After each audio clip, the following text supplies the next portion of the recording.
Hello, beautiful souls, and welcome to today's live video where we are talking about the moon through the signs. So in this video, we are going through every single one of the moon signs, and we're going to talk about what they mean, and I'll tell you as much as I can about the moon through the signs. So to get value out of this video, you need to know what sign your moon is in.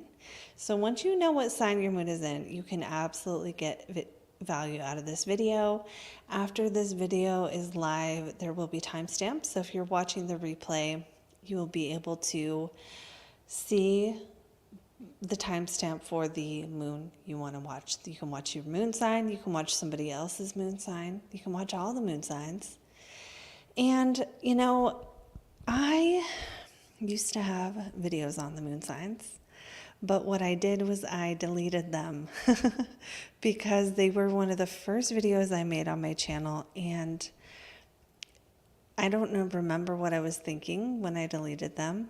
I was thinking I need to redo these because I really didn't know very much when I started making videos, and I have learned a lot in my past few years of client consultations and studies. And the moon sign is one of the most important things to understand. I think this is the place to start if you know your sun sign and you're like, where do I go next? The moon is the next thing you want to learn because as a beginner, you can look up the sign and learn what it is. And it's going to, some people end up relating more to their moon. I have a whole video about why that is, some reasons why people don't relate to their sun sign. But oftentimes, people relate more to their moon sign than their sun sign. Doesn't mean your sun sign is wrong. It just is only one part of the self, and the self has many parts, and the moon is the part that is most delicate and tender and emotional and intuitive. And so sometimes we relate more to how we feel, especially if we are the kind of people who, if you're like me, who, like many people who are into astrology, who prioritize their emotional well-being, who care about how they feel, who want to live their life based on their intuition. This is all stuff that is all about the moon. So sometimes people relate more to their moon sign than they do to their sun sign even. And that's okay. If you relate to both, that's fine too. But today, again, we are going to go through all 12 moon signs of the zodiac. And I'm going to tell you a few things about each moon sign. And this might be a longer video. So if you're joining the live, buckle up because we're in, or get some treats or get some snacks or something, because I'm going to talk as much as I can about each one. And hopefully we can get through them in a couple hours. And it should be a ton of fun. So I'm going to tell you for each moon sign, we're going to talk about the sign, but I'm also going to tell you the element, whether it's air, fire, earth, or water. I'm going to tell you about the mode, whether it's cardinal, fixed, or mutable. I'm going to tell you about the gender, whether it's masculine or feminine. And don't get all woke on me right now, because they're polarities. Like, think of a battery, right? The battery has that side that receives the current and the side where the current comes out. Okay, this is masculine and feminine in a nutshell. There are masculine and feminine signs, and it doesn't mean you can be a man or a woman. It's we all have masculine and feminine energy within us. So I'm also going to talk about what planet rules the sign of your moon. I'm going to talk about what essential dignity it has, if it has essential dignity. I'm going to talk about what the moon sign means for your emotional expression, the things you like. I have a list. I wrote it myself. Don't flip out. Don't flip out on me that I'm reading from a script. I need to put it in order so I get everything for every sign. Things you hate. I'm going to try to talk about things each moon sign hates, what each moon sign does when you're upset, and what your ideal career environment is for each moon sign. So before we get into that, just a couple of announcements about the channel and me. One is that I do have openings for consultations. If you would like to work with me, you can click the link in the description to book a reading. You can book a reading with me. And two is I am going to be running a course at some point in the future. I thought I was going to launch it this week, but I'm not going to be ready to open it up for enrollment yet.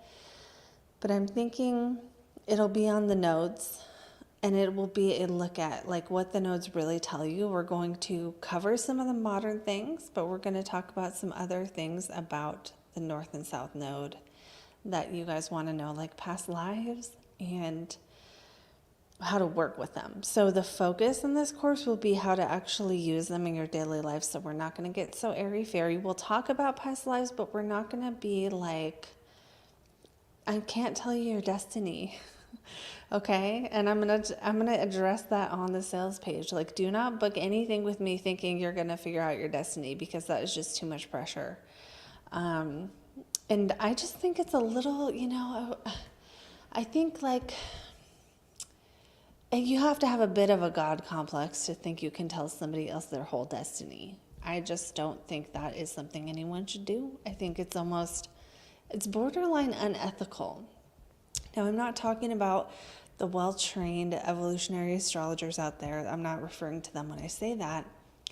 I just think that any rational person is going to know that we cannot tell another person what their destiny is.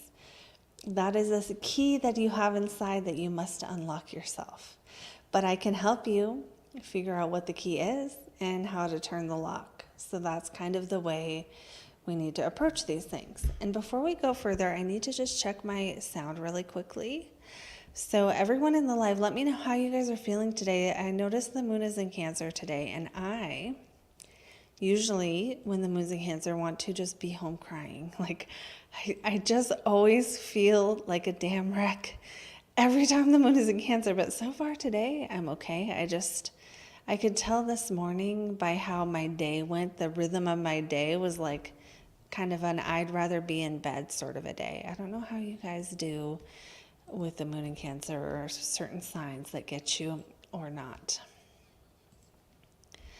All right, so like I said, I'm just checking our volume here. And as soon as I finish doing that sound test, then we will get on to the signs. Let's see here. Okay, so let's do this. All right. I'm going to check the comments now since we are live and see what everyone's saying, and then we will get into today's content.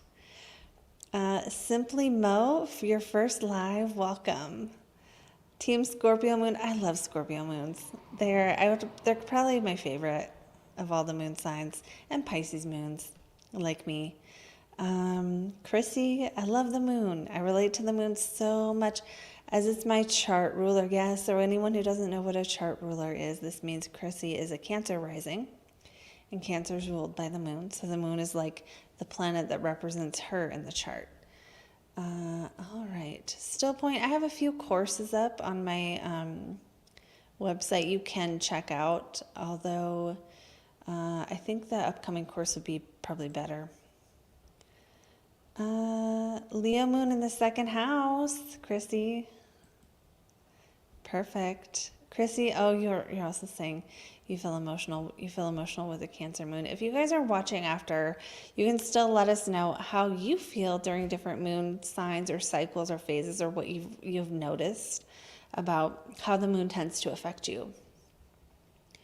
Alex says, my moon is at the end of the chart, 29 degrees, 12th house. Ooh, that's the end. That is the end.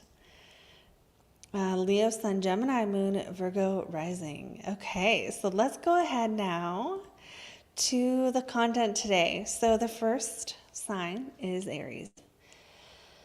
So Aries moon is going to be air or fire, right? So this is the cardinal fire. So fire moons tend to be more, I wouldn't say they always have to like blurt something out, but they tend to be more like expressive, emotionally expressive, because fire wants to move. So people with their moon in a fire sign like action. They like doing stuff. They like feeling like their life is moving forward. And when they're having an emotion, they're going to react to it with something physical, probably. Also, many people don't know this, but fire is actually intuitive. Fire is intuitive. There's an instinctual nature to fire. So there's that. Now, the mode of Aries is cardinal, which means the cardinal signs start the seasons. So people with planets in cardinal signs, it gives you this starting up energy. Now, sometimes when you have planets in more than one cardinal sign, then you get a conflict between how to start something. But the Aries moon tends to be great at starting things, and they tend to want to just go do something. So the thing I've noticed about Aries moons is that when they have an emotion and they're feeling something, they will take action. They will just go do stuff to make the emotion go away. They will just be like, I did this and this and this. Like, when you're upset, you're going to respond with taking action. Now, the gender of Aries is masculine, because all the fire signs are masculine. So what does it mean when your moon, a planet that is more intuitive and feminine, is in a masculine sign? Well, then it kind of means that emotionally, that we could categorize the feminine moon signs as more emotionally receptive, taking on the emotions of other people. Whereas the fire moons, it's not like they don't have feelings, but they're more likely to direct their feelings outward, like at someone. And that's kind of true about Aries moon, is that usually if they're upset with you, you're going to know. And sometimes it's like they're going to be a little bit combative, but sometimes they're not going to be combative. It's just sometimes the Aries moon doesn't really hold back their feelings. And this can be great on one hand because you kind of know where they stand. But sometimes, Aries does get a bad rap sometimes for talking first, acting later. And there's other signs that get a bad rap for that, but I think Aries gets the worst rap for it because sometimes it can be problematic. It just depends on the person. But there's a very passionate, fiery nature to this moon sign. And the ruling planet is Mars, right? So it's like your moon is placed in the sign of the warrior. So you want to fight. And sometimes you want someone to fight with you.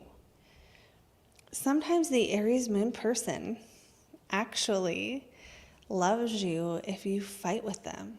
And the people they love the most, they want to fight with. They want to banter. They want, in love, they want a partner who's like going to argue a little bit, but like in a sexy way. You know what I mean? Like someone who's going to challenge them. Aries moon people, fire moon people in general, need to be challenged. But the Aries moon especially will get bored if they're not challenged enough. And some of them are going to, the emotions are going to take on more of a physicality. So it's like in love, you might want to wrestle with your partner. You might want to express that love in more of a physical, instinctual way, or like go hiking or go on adventures with them. Now, yeah, so the emotional expression for the Aries moon is unfiltered in general. Doesn't mean you can't hold back when you need to. But that if you're upset, you're not likely to sit and wait until you calm down to take action. Aries moons, let me know if you relate to what I'm talking about. So Aries moons tend to like things that are engaging and challenging and fun. They are not usually sedentary people. They're not usually people who want to go to libraries and stuff. Aries moon people usually want to get out and do stuff and, fight with people a little bit, get in the middle of things. Mars is it's just a stimulating planet. So your moon is in the sign of like stimulation. So you want to do stuff, you want to take action, you want to move, you want to it doesn't mean you can't sit down, but like even when it's like your life won't feel good with an Aries moon if you're not doing enough, because you got to be doing stuff to feel good as an Aries moon.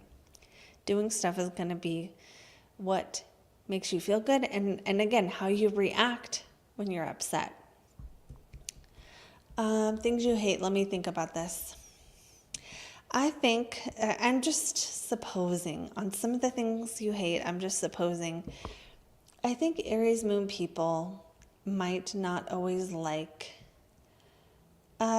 people who like have fine china and stuff.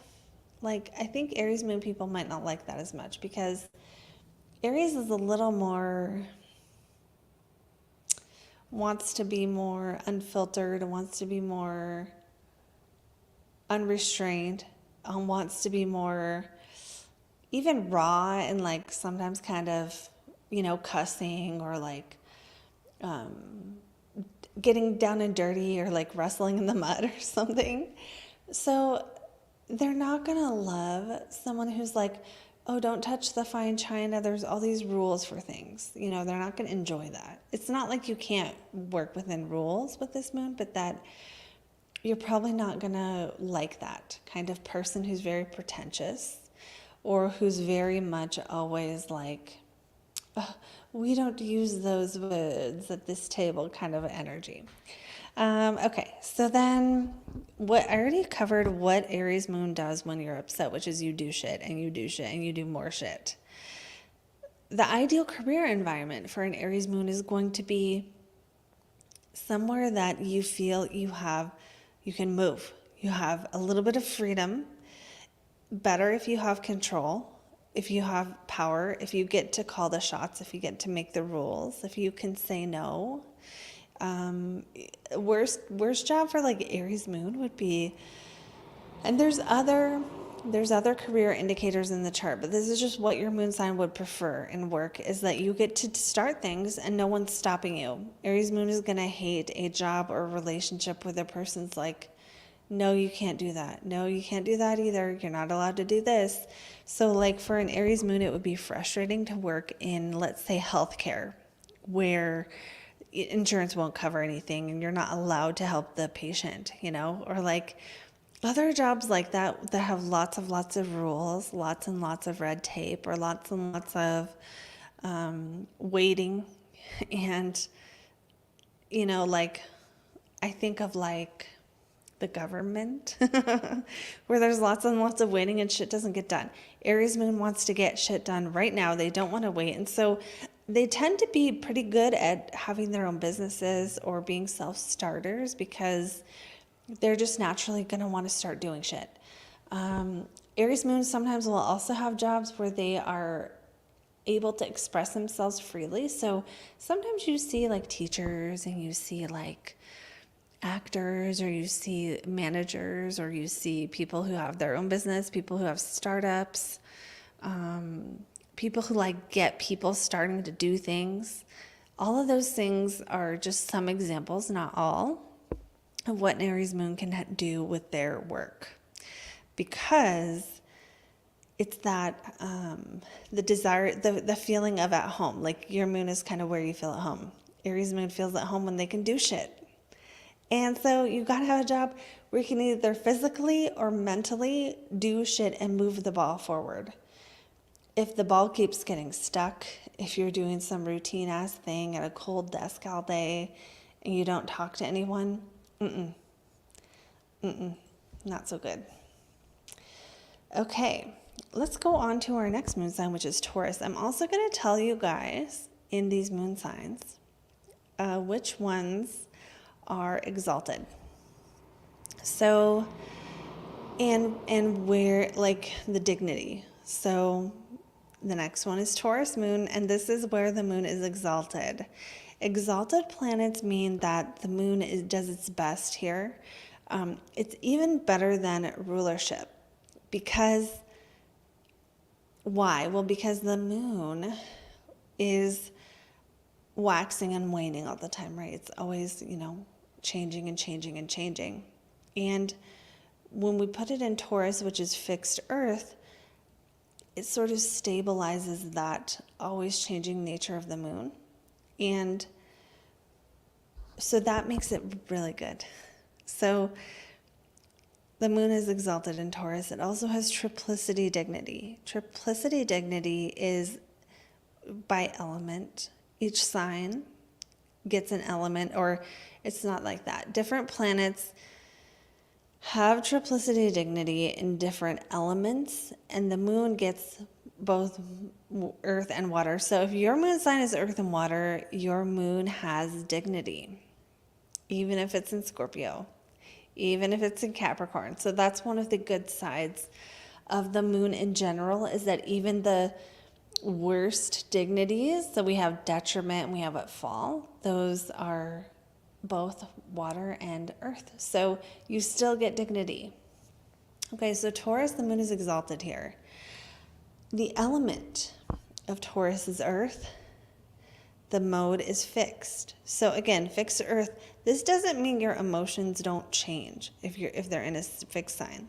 It just means that emotional consistency is probably more readily available to you because your chart gives you that.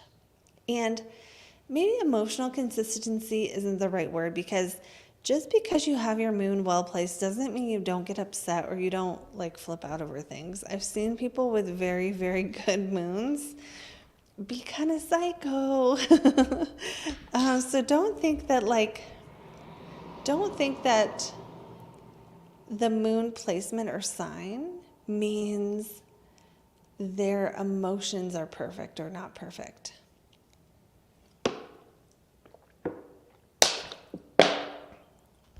Okay, I'm so thirsty. All right, so we're on Taurus. And the moon in Taurus is very good here. Because Taurus grounds and stabilizes the moon, and it's just feels so good. Like with the moon in Taurus, usually you're good at taking care of yourself. Usually you're good at having the things you need and making sure you have the things you need and making enough money, because Taurus is all about that stability. It's fixed earth, so it's all about maintaining physical things. That is what fixed earth does. So when your moon can maintain physical things, it's like you care about your stuff. Taurus moon cares about their stuff. They care about having nice stuff, which usually means they tend to be good earners, or they want to be good earners because they want to have enough money to have enough stuff. And the moon isn't just about stuff, but the moon in Taurus is usually someone who wants wealth. Taurus placements usually want wealth,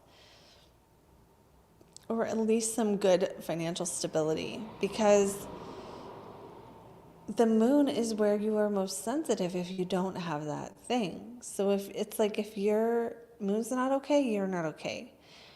If the Taurus areas of your life, which is your home, your work, your stuff, your, like the computer you work on, or like the chair you sit in, or like everything that supports you in doing what you do, that's all Taurus stuff. And so with the moon in Taurus, you do tend to care about your stuff and take good care of it. So it ends up being nice because you're investing into it. You're investing into your things, you're investing into your financial well-being, and you're investing into your security. This does not mean moon and Taurus people can't make mistakes or waste money, but that you just have more going for you when it comes to those things. Now, let's talk about the moon's gender is feminine. Taurus, the moon in Taurus is actually one of the most intuitive moon signs. Can you believe that? It just is, because the moon is intuition and it's in the best place it can be. So therefore, it does pretty well. I mean, that's just what happens? It does pretty well. And so what else about the moon in Taurus? The ruling planet is Venus. The essential dignity we talked about is exalted. Exalted is the best essential dignity you can have. It's the highest. It's the best place you can have the moon.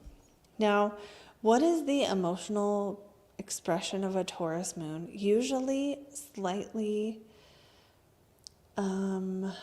like calming. Usually Taurus moons are calming and grounding to other people. Generally, people with these placements are. If you're a Taurus moon, again, you care about your stuff, you care about things, but you also have a soothing nature because Taurus can really soothe people. So sometimes with the Taurus moon though, it's like if you love someone, maybe you're going to make them some food, or you're going to buy them something, or you're going to want to take care of their physical needs and make them feel comfortable. Earth moons, if they love you, they will make you some food, or they'll give you a gift, or they'll do something else in the physical world to nurture you. They can be emotionally supportive, but they're not always wanting to like be your free therapist type of stuff. Earth moons, they're more practical. So if you go to them for advice, they're going to tell you what you're doing wrong or what you need to do right, or they're going to see it from a more practical lens. So that is one thing to know about Taurus moons. It doesn't mean they can't be emotionally receptive, but just Earth moons nurture you by telling you the real deal of what's up with the physical world. Okay, so the things the Taurus moon likes is having enough, having more than enough, having a full pantry, having a nice house that's like paid off, having your car and your possessions paid off, having money in the bank, and then having money on top of that you're going to be able to rely upon. The things the Taurus moon might not like, they might not like dealing with someone who is stuck in their emotions all the time. They might not actually like it when people are too deep. Even though I wouldn't say a Taurus moon are shallow by any means. They might not like it when people are too deep. They might not like it when people get really, really into I don't want to say conspiracy theories, but they just might not want to go to the emotional depths that a Scorpio moon would want to go to.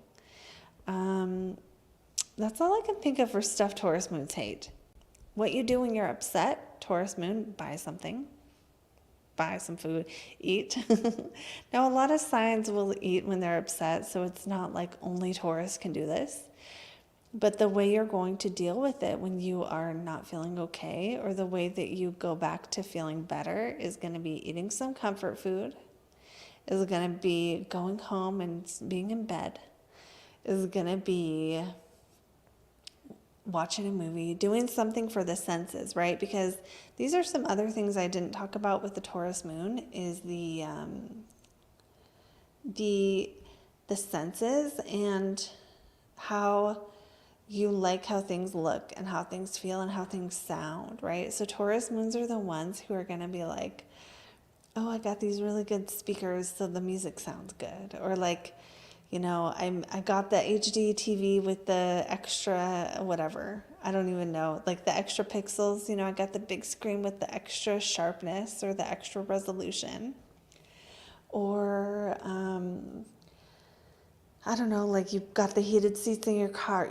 All those little comforts in life, those are the things that the Taurus moon is going to want to do. And it's what they're going to revert back to too when they're feeling upset. The ideal career environment for a Taurus moon is one where they can build wealth, or there's a potential for them to have a lot of money. So one is number one, does the job pay well, right? But it's you're probably not going to be super, super uncomfortable if you have a Taurus moon, because the Taurus moon loves having enough and having an abundance around them. So like imagine a little cramped little office that has like cockroaches and doesn't smell good, and like the seats are really shaky. Like when you sit on the chair, you don't know if you're going to fall through it. Taurus Moon don't want to do that. They want to work somewhere, if possible, where there's luxury, or at least there's certain comforts in life, right? Like they probably wouldn't like working outside somewhere that gets really, really hot and really, really cold. Although that's probably not true. I bet some Taurus moons out there are going to want to work with the land and be with nature and take care of it and cultivate it. But there's only so much sacrifice a Taurus moon wants to go through in their job before they're like, okay, this needs to pay me or I'm not doing it. And so really it's, does the job provide you with your needs being met? And, you know, is it supportive and nurturing you with what you need? That's, I mean, a Taurus moon is going to prefer environments like that. Now, I think Taurus moon could do well also in environments like hospitality, you know, or like just, I think of like waiters and stuff and people who work in the service industry who make people feel taken care of. It can be that. It can be that you're the one making other people feel taken care of in your work, and it's like they just leave feeling so happy that you helped them. Okay, so there's that. And okay, I think that's probably good for the Taurus moon. And I think we can go on to the next sign. Also, if I miss a sign, you guys yell at me in the chat. The next sign is going to be Gemini. So for Gemini moons, this is going to be, the sign is Gemini, that's the twins. And, you know, Gemini moons really, really need discourse, the ability to communicate, and not just communicate, right? Because Gemini isn't just communication. It's the masculine sign ruled by Mercury. So it's about putting out information. Gemini moons need to tell you stuff. Trust me, they need to tell you stuff. And if they love you, they're going to tell you stuff. And they're going to just inform you. They want to inform you. Gemini moons really care that people have the information they have, and they want to share the information they have with others. And they want you to see how smart they are, kind of, you know, like that's kind of a need for Gemini moons, is like that they can share what they know, and that someone is going to get use out of it and appreciate it. So the element of Gemini is air, and air, moon and air are really, really need, again, like a communication or a discourse, or to talk or to be heard. Moon and air really, really need that. They also need variety because they will get bored as hell. Gemini moons will get so bored because there's a need to go back and forth and flip back in between things. And sometimes you just need to do a crossword puzzle when you have a Gemini moon. Sometimes you just need that mental stimulation of like putting your mind to something. And now this can show up as many things. Mercury is not just little facts. And I recently did a video on the Mercury signs, Mercury through the signs. And some of the Gemini Mercuries were like, we're not shallow. I don't think I said they were shallow, but either way, having your moon in Gemini doesn't mean you're fickle. It doesn't mean you are flaky, although some of you can be. Sometimes you don't want to stay in one place very long because you don't like to. You need to go do something else and then go do something else and just be always doing stuff. Sometimes you need to go tell people stuff. Like you need to go tell a bunch of people what you're up to. Sometimes if you have a Gemini moon, you want to work in a field where you can communicate, where you do get to report on things and you do get to share information.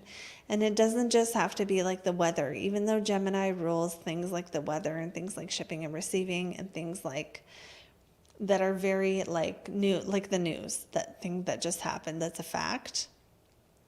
Gemini also is ruled by Mercury, and Mercury is the planet of all the planets that can go to heaven, earth, and the underworld. Mercury is the only planet that can do all these.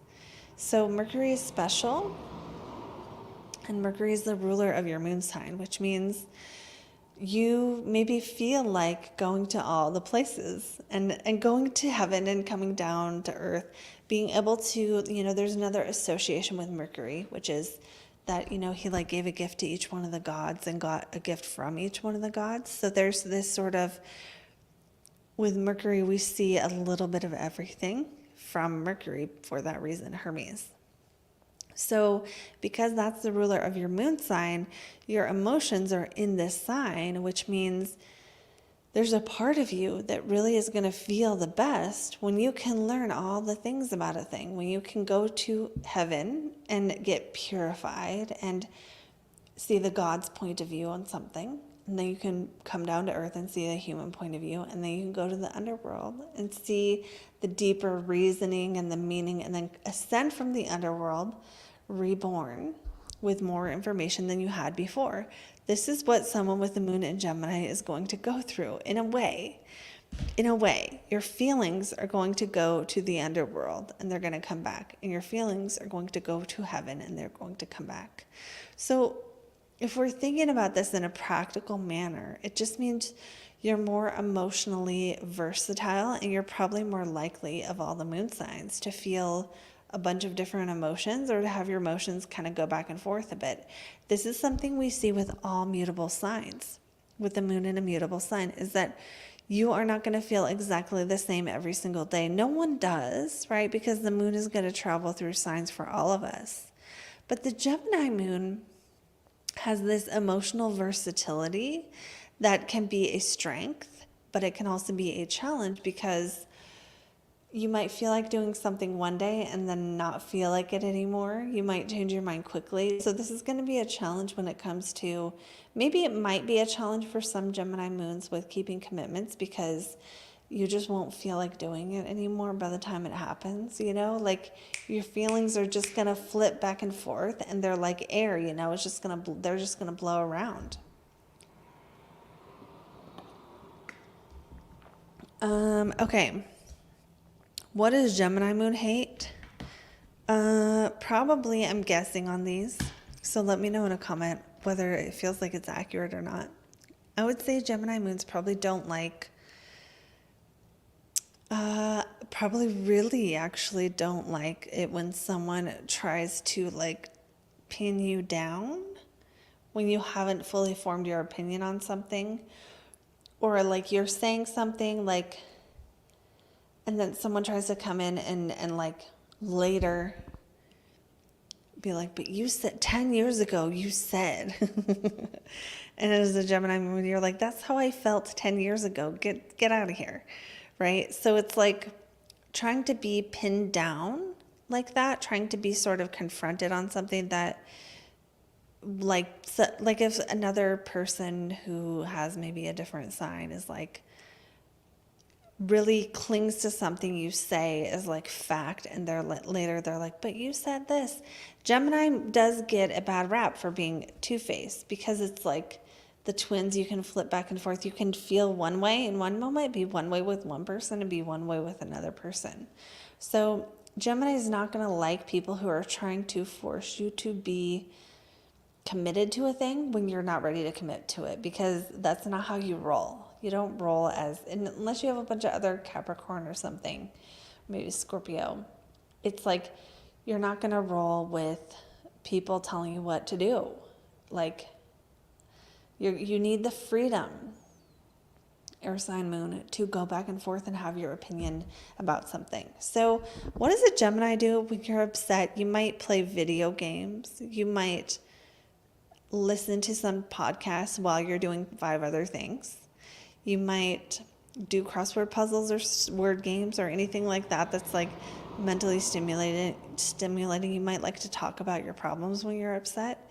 You might like to kind of go back and forth over it and like think like, well, if they said this, then I would have said that. And then if they, that kind of stuff, that might make you feel better if you can just go over it in your mind a bit, and like get busy doing something Also, Gemini rules the hands. So when your moon is in a sign that rules the hands, maybe doing things with your hands might either just be something you like, or it might be something that you'll do when you're upset. Like when you're upset, maybe having your hands busy might help you to feel better. Okay, going on to the next sign, which is the moon in Cancer. The moon is, Cancer rules the moon. So the moon is very much at home in Cancer. So what that means for people with a Cancer moon is that your moon is good at doing moon stuff. And moon stuff is like feeling your emotions, caring, being caring toward yourself and others. You know, Cancer moons, our moon tells us how we can nurture. And one of the key words for Cancer is nurturing. Not just nurturing, but like tending to each thing or each person or each plant or each child.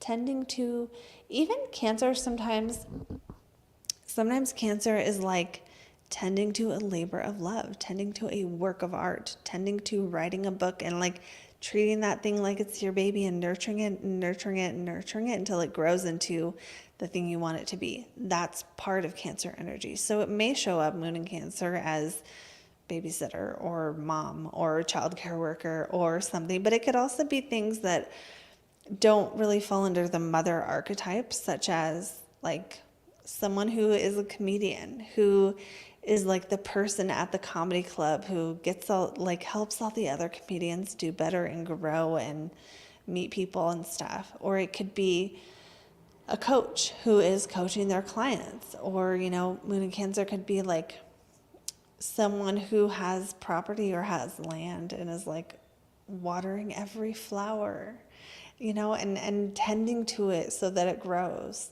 So there's more ways Cancer can show up than just babies and moms. Although those are indications for a reason. So when your moon is in Cancer, the moon is ruled by Cancer, and it also has what's called triplicity dignity. Triplicity dignity is the dignity of the element. So the moon has triplicity dignity in water and earth signs. So those are two things the moon in Cancer has going for it. Now, Cancer is a water sign. So this is where we get into, there's positives and negatives of the moon being in a water sign. The first one is that you can feel all the feelings. All the feelings. Most of my water sign moons do not feel like this is a positive thing. But there is a receptivity, emotional receptivity here with the moon in Cancer, very much so, where when someone's suffering, you want to care, you want to help them, you want to take care of them, you want to nurture them and help them get better or heal or whatever. Now, the mode of Cancer is cardinal, so cardinal water. Cardinal means you want to start things. Unless you have planets in other cardinal signs, sometimes Cancer can be very good at starting things. Cancer is also a sign that people don't, like, people never say this, but Cancer is one sign that you see a lot in the charts of people who have businesses and are good in business, because Cancer is intuition. If your moon is in Cancer, you might be quite intuitive. Now, keep in mind, every moon sign can be intuitive, but sometimes with moon in Cancer, like you have a keen business sense, an intuitive business sense, and intuition that kind of you can use to either help people or to help yourself. Sometimes the moon in Cancer can be very protective, especially of your family, and you don't want to mess with their family. Do not mess with the moon in Cancer's family. Don't.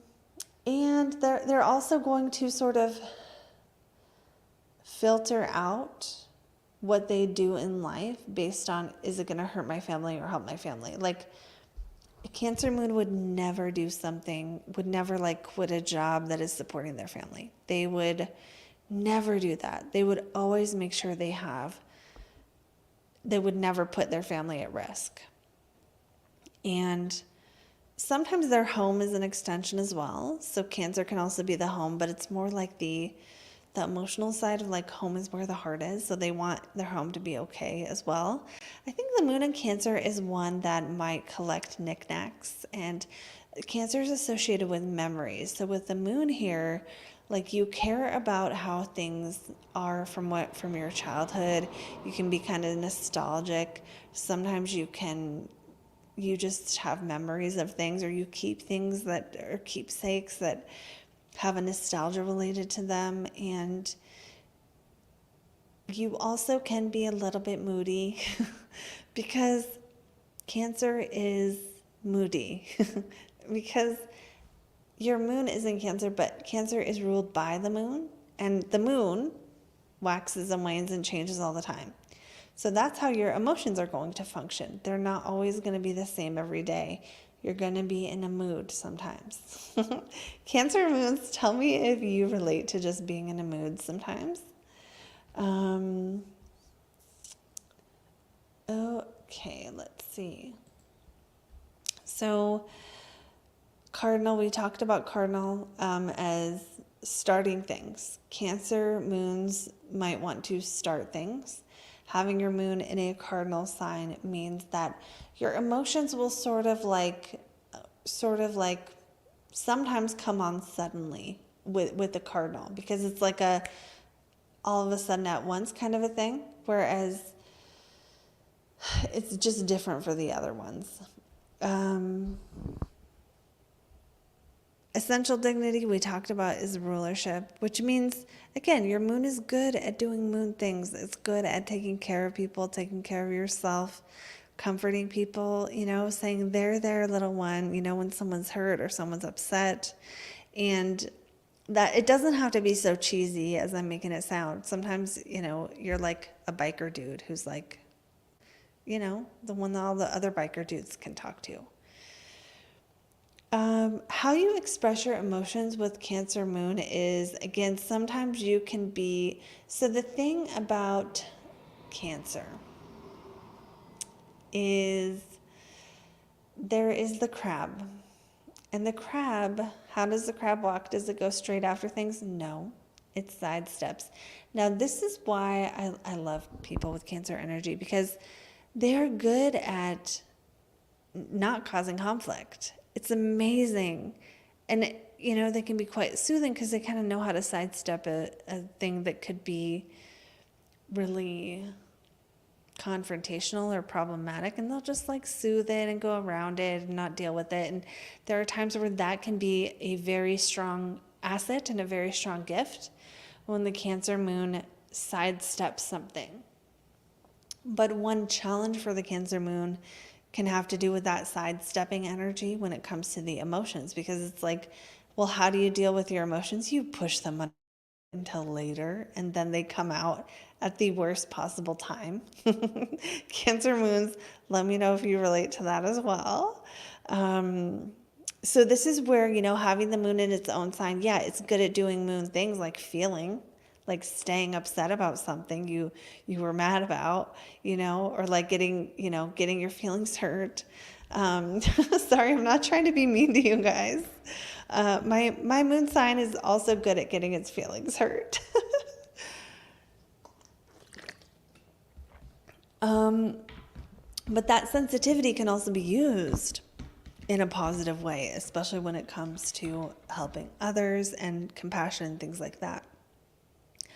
What is a Cancer moon like? Usually, like I said, nostalgia, memories, having their home in order, caring about their family, their connections with people, making sure everyone feels okay. Cancer moon's going to want to do all that stuff. These are the lovely things about the Cancer moon. Things a Cancer moon doesn't like. A Cancer moon is probably not going to like the kind of person who's like sacrificing everything. Like a Cancer moon, also, if they're feeling an emotion, that's later. What are they not going to like? People who are super military, who are just like, you got to suck it up, and who cares if it doesn't feel good, and like, why are you crying about that? That kind of energy. Like David Goggins type of energy of like, go hard or go home. Cancer moon usually are not going to be as drawn to that kind of way of the sacrifice, right? Because like the Cancer moon does kind of want to be comfortable in a way, because Cancer is a sign of comforting. So does not mean a Cancer Moon can't get uncomfortable, but they probably won't like people who make them uncomfortable all the time, or who are like trying to make them be a drill sergeant when they just want to go home and like read their story or something, read their novel. I'm trying to think of an example. Cancer Moon may also not like, I'm feeling like they might not also like really intense people, because there's almost like a teddy bear or like Care Bear kind of energy around Cancer Moon of really liking things that are like sweet and innocent and like caring and stuff. So that's what I think they might hate. What do you do when you're upset when your moon is in Cancer? You're going to eat. You're going to, watch your old family movie. You're going to look through your photo albums of, when so-and-so was still alive. You're going to take care of someone else. If you're feeling upset, you might actually reach out and see how someone else is doing, and you might feel better when you make someone else feel better. If you're feeling upset, you might go home and just be in bed and like hang out in your bed and watch TV from your bed or something. Things that are a little bit more sentimental. This is a more sentimental moon sign, a little more romantic moon sign. So there's that. And again, it's like they are romantic. They're a little more moody, and if you love them or you want to love a Cancer Moon, you kind of got to go with their emotions a little and like tend to their emotions, because that's what matters to them. And the ideal career environment for a Cancer Moon is somewhere where you can nurture people, you can be nurtured. It's a nurturing environment. Cancer Moon probably isn't going to like working in a dark, dank ass warehouse or something. They're going to want to work where there's babies or puppies, or sometimes Cancer Moon will work in a job where it's like a family business. They like closeness. So positions where they can have closeness with people, they can feel connected or feel like a part of, or it's a family business and they're like family, or they've got snacks in the fridge at their place where they work. Like, I don't think you guys just eat food. It's just what I'm thinking about when I think of like Cancer, of just the soothing and the comforting nature of it. A Cancer Moon probably wouldn't like very intense or confronting work environments where someone's always coming after them for something. They're going to want it to be a little bit more comfortable, and they're not going to like it if they're confronted all the time.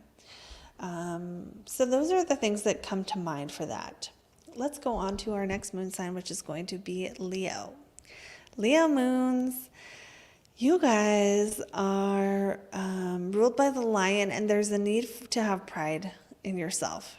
That's true for all Leo placements. And I gotta plug my computer in. So I'm going to do that.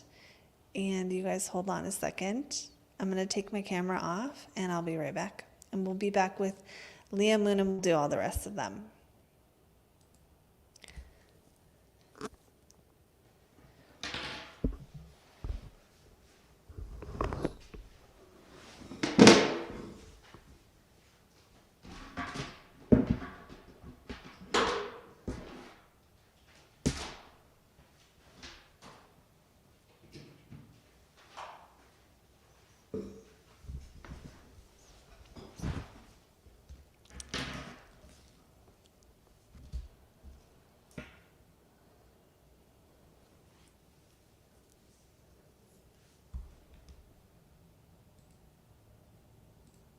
Okay, we're back. You guys know what I did is I actually did plug in, so dorky.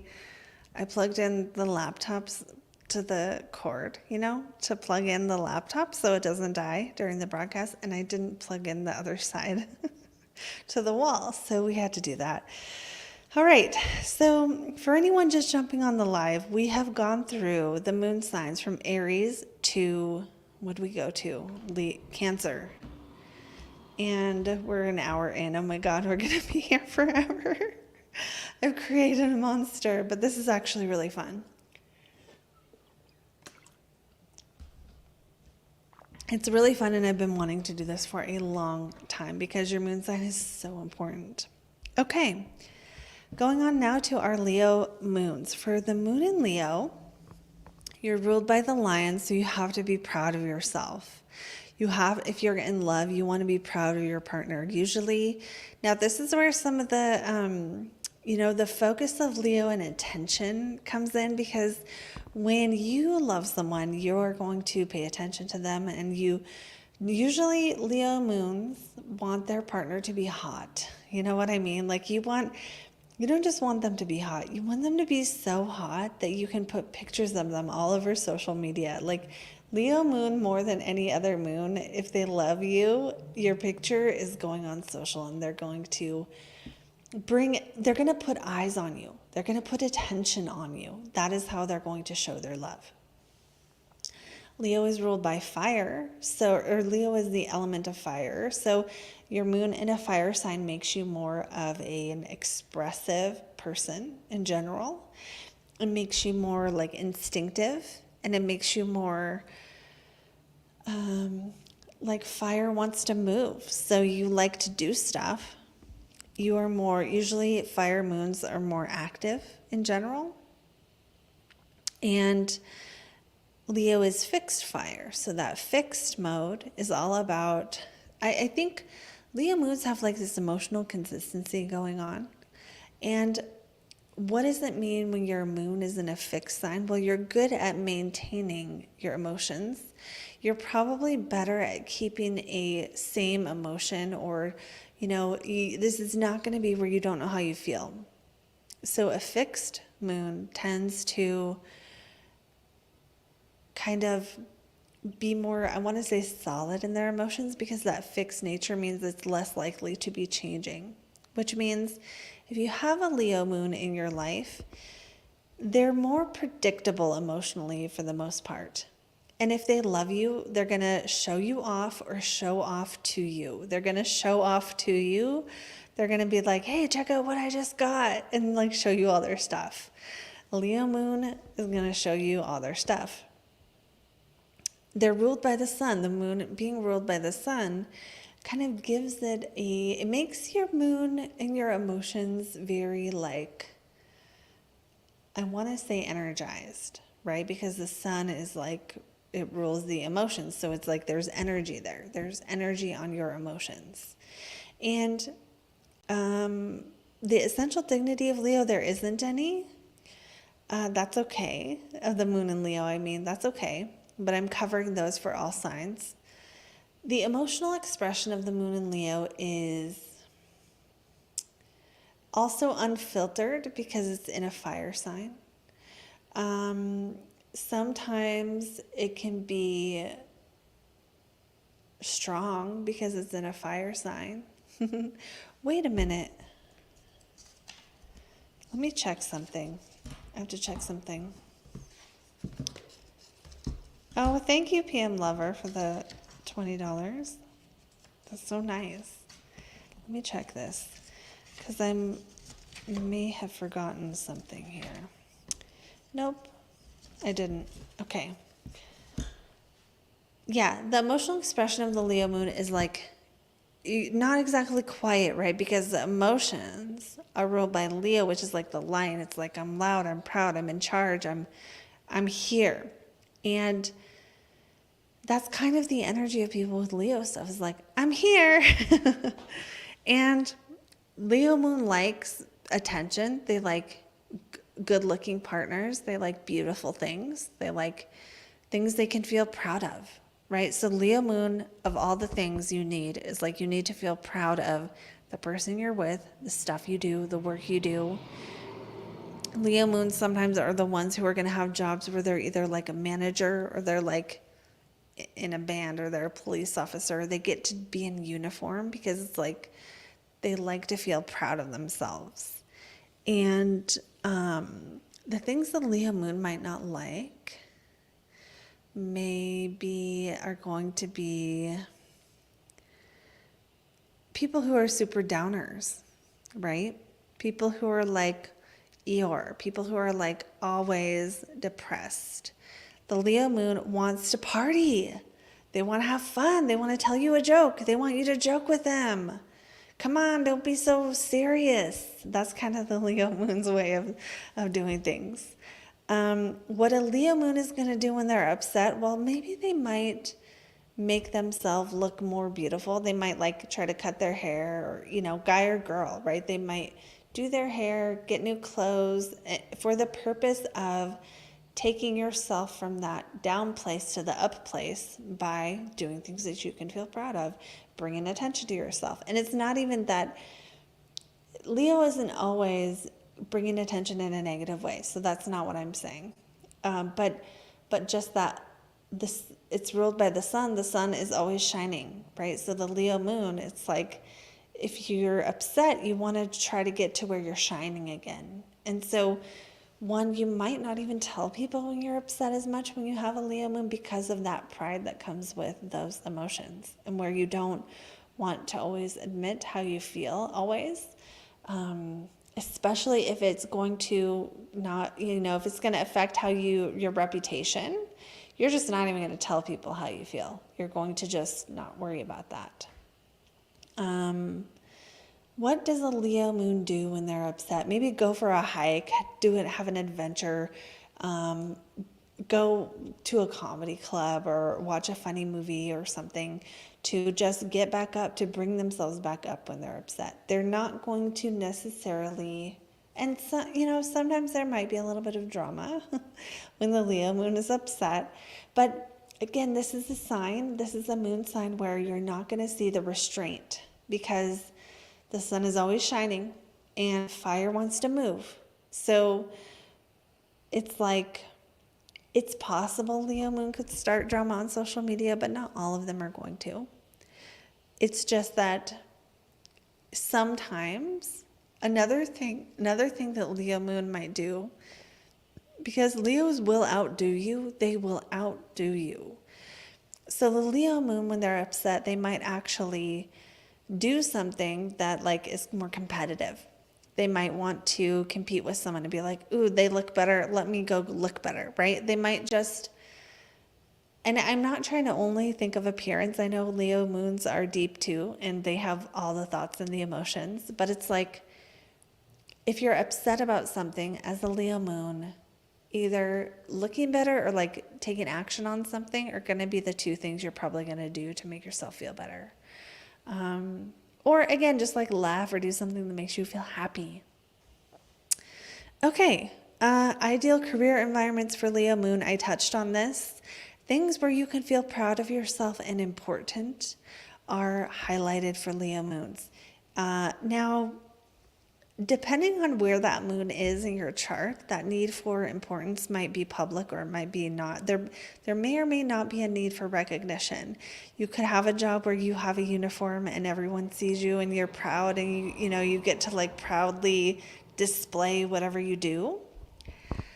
But you can also, with Leo moon, prefer environments that are focused on happiness or focused on Leo things like entertainment or nightclubs or music or live music or plays or things like that are all about entertainment, movies. You could work in any of those industries, and there's that. You could also sometimes own a club or own something that's represents Leo in energy, which is attention and pleasure and fun.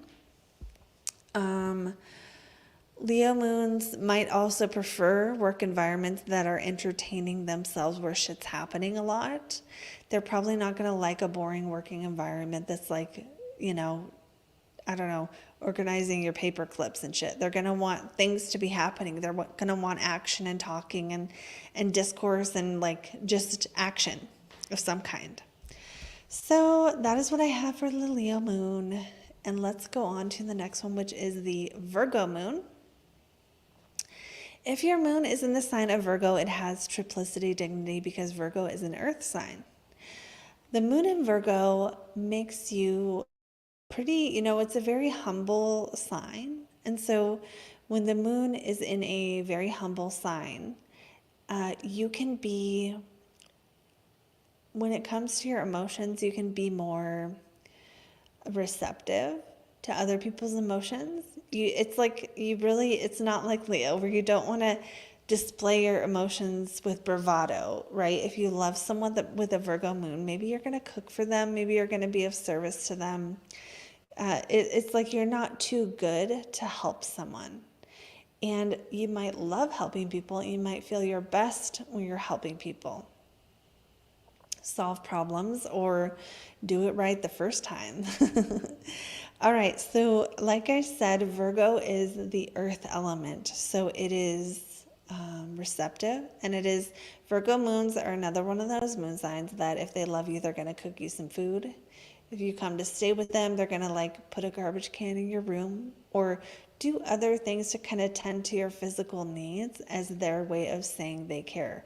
They might buy you stuff. They might sew you something. They might, make you something. They're also mutable. So mutable moons are going to be the ones that their emotions change the most. But Earth is going to stabilize that a bit. So it's not like you're definitely all over the place when you have a Virgo moon. It just means that your emotions can change. And they are ruled by Mercury. So they also can change for that reason as well. The difference between Gemini and Virgo in terms of being the rulers of Mercury is that Virgo is going to care more about gathering information, the Virgo moon is, whereas the Gemini moon is going to care more about disseminating information in all directions at once. So Virgo moons are going to be more likely to want to do chores, want to refine things, to get good at a craft, to be perfectionist a little bit, to always want to be improving, to get the best supplements. Virgos love their supplements. Virgo moon, they're always going to the way you react when we're not at this part yet. When you're upset is probably to refine or to figure out what you did wrong. That's probably how the Virgo moon is going to react to a situation that is upsetting to them, is like, how could I have done that better? How could I have avoided this? Finding the problem and wanting to fix it. Virgos kind of like to fix stuff, and they really love to be useful. And okay, so the gender of Virgo is feminine. So again, receptive, good listeners, usually good at listening to your problems. Although when they're in a moon sign, sometimes they're just going to gather information about you, and try to help you with something, if that makes sense. Okay, so then how does the Virgo moon express their emotions? Well, not always very loudly, because it's an earth sign and it's feminine, so there's going to be more focus on receiving emotional input or receiving emotional awareness from others. There might be more of a, I don't know, they might keep score of something. When they're upset, they might be like, you should have done it how I told you to do it. Or, Virgo moon, it might be like they might have a little scorecard of how many times you've pissed them off on the same thing, or something like that, where they're sort of tracking. It brings that tracking and measuring energy of Virgo into the emotions in some way.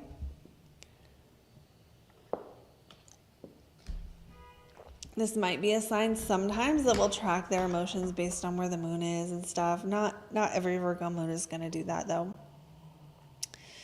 Virgo moons usually like order and routine, and they usually a lot of them will like Earth, Mother, Goddess, healing type stuff. Or even take the goddess out, right? Because I know some of you we're talking about men or women. So earthy, humble things, supplements, the earth, herbs, horticulture, things that are natural. Virgo moons like things that are natural usually. And what does a Virgo moon hate? Well, they sometimes like having control as well. And so they might dislike people who are too far in fantasy land. Virgo moons might not love the airy-fairy people who are just causing chaos. Virgo moons generally are not going to like chaos unless they can organize the chaos. If they can organize the chaos, that might be perfect. But if they cannot organize the chaos and is a disorder and every day is psycho shit and is this different psycho shit that can't be controlled, this would not be good for the Virgo moon. They're not going to like that. They're not going to like dealing with people who are super airy-fairy or stoned all the time or lost in things and they won't come out. Now, what does the Virgo moon do when they're upset? Maybe they organize something. Maybe they cook something. Maybe they clean. I forgot to talk about cleaning. Cleaning is one of the stereotypes of Virgo. And the thing is that I can tell you as a Virgo rising, I'm not the cleanest person. As a matter of fact, a lot of my life is in chaos. So if you have a Virgo moon, maybe a lot of your life is in chaos, and cleaning might be something you do when you're upset that makes you feel better. Cleaning, organizing, solving the problem, coming up with a plan. Those are all things I could see a Virgo moon, or just doing something physical, chop wood, carry water, doing the dishes. Those are all things Virgo moon's probably going to find it helps them,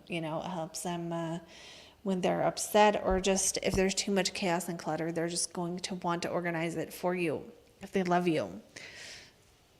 Okay, so then the ideal career environment for a Virgo moon, we've kind of touched on this, which is that it can't be too chaotic. There has to be some kind of order. Ideally, a Virgo moon is going to work in an environment where they know exactly what their job is. There's no question about it. They have clear guidance or guidelines for how they are supposed to act and how they are not.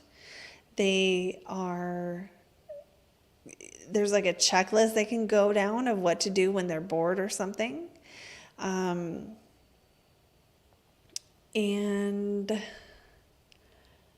let me think. Yeah, there's just chaos. Like Virgo moons sometimes will want to work in helping fields. Like they might work in an apothecary or like a natural grocery store. Like, sometimes it depends, but like things that can there's so many kinds of jobs a Virgo or Gemini moon could work because they're ruled by Mercury, and Mercury is like jack of all trades energy. But it's like, it has to feel like it's helping and being of service. So again, if it's super chaotic and nothing ever gets done and it's always a shit show and things are always unorganized and the Virgo moon fixes it and then it goes back again and they have to redo it all the time. If it's like disorder and it's like a store and they always run out of shit because the manager never orders them, things like that, that would be, the Virgo moon isn't going to like stuff where they can't be prepared or they're thrown into situations where they should have been prepared but they couldn't get prepared. That's what's going to, Virgo moon's like, no. Okay. Let's go on to our next moon sign, which is going to be the Libra moons. For Libra moon, this is an air sign. So the moon has, it doesn't have dignity, but what it does have is people with it's actually 0 to 9 degrees of Libra. They have dignity through the decan. So the Chaldean decan, the first decan of Libra, that's the first 10 degrees. So that's 0 to 9 basically, are going to have that little bit of dignity. So that's just something to know. And then the element is air, which means, again, Libra moons need communication. They need connection more than anything else. They need to connect with people. If a Libra moon loves you, they will connect with you. They'll talk to you. They want to, share stories with you. They want to have a conversation with you. They will just want to talk to you. They want to have a partnership with you. And, because Libra is the sign of the scales, it's interesting how this can sometimes show up, because sometimes it can be they want to keep the peace, right? Libra people generally want to keep the peace, but not always. Sometimes they want to bring the other perspective, right? Sometimes Libra energy wants to tell you the other person's side of the story, so they can be quite not peaceful sometimes. Let me think. The gender of Libra is masculine because it's an air sign.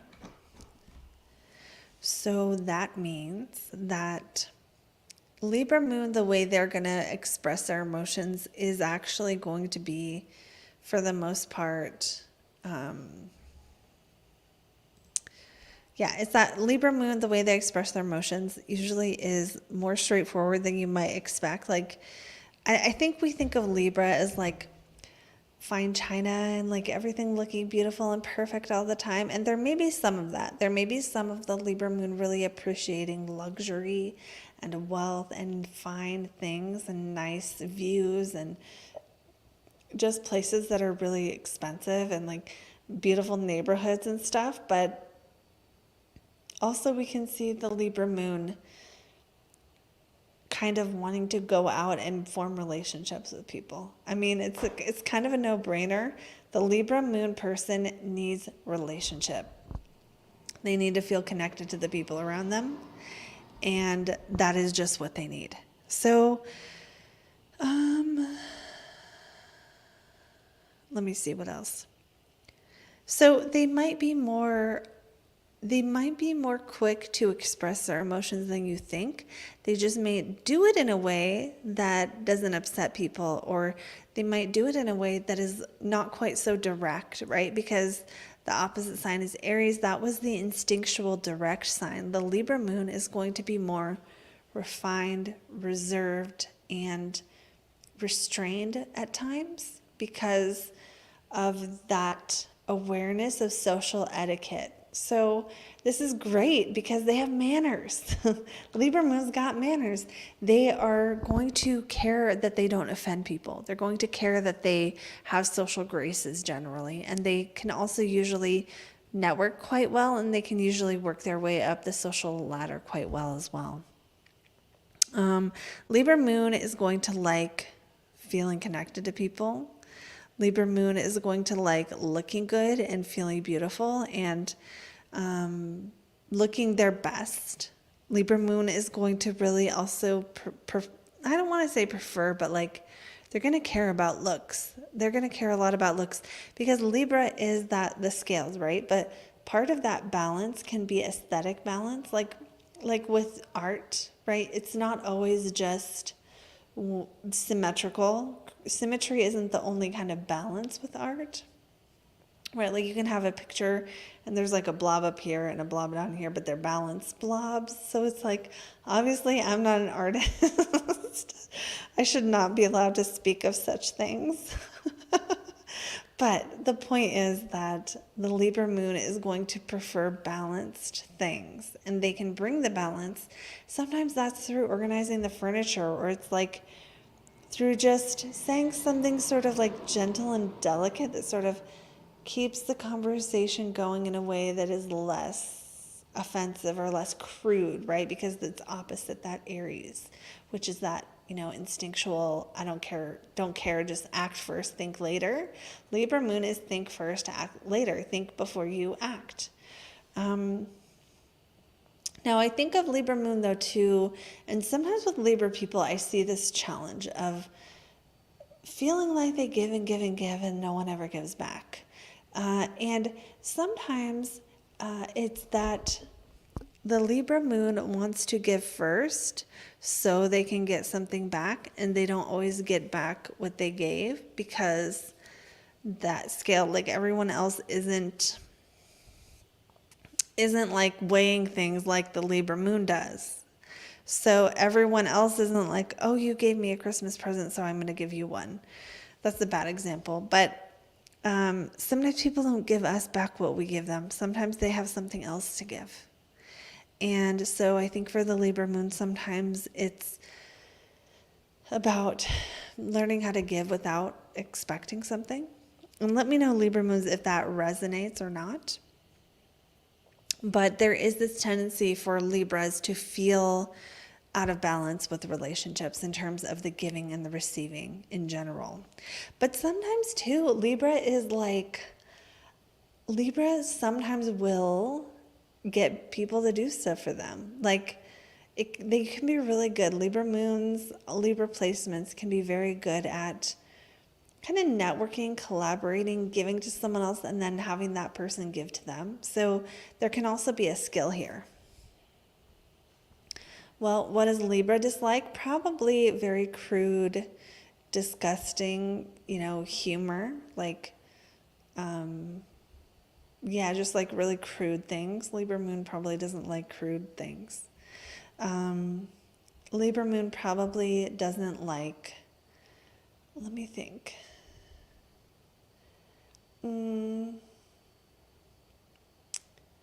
I don't know. Maybe, things that are like crude and unrefined, or people that are crude or unrefined. People that are really offensive. The Libra Moon really likes things to feel easy and like the air to feel clear. So if there's someone around who always sort of upsets everyone else, the Libra Moon really won't like that. Libra Moons tend to also not like making decisions. They prefer having someone else make the decision, or, I love this about Libras, but sometimes they want to ask you like, oh, what shirt should I wear? Just so you can say it and then they can wear the other one, because they needed you to throw out an idea for them. This will happen where like, sometimes the Libra Moon does really prefer that someone else sort of give an idea, because there's something about Libra that makes it hard for them to just put themselves out there. So they'll need you to say, oh, let's go to eat, Thai food. So they can say, no, how about chicken or whatever. Just because they need something to respond to sometimes. And that's, one of the needs is the connection with other people, to have something to respond to because of that Libran sort of scale balance thing.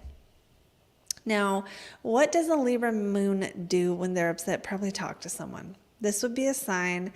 Cancer and Libra, I would say, are going to be the ones that when they're upset, they want someone to be there. They want to talk it out. They want connection. And so that is something that the Libra moon will probably really prefer.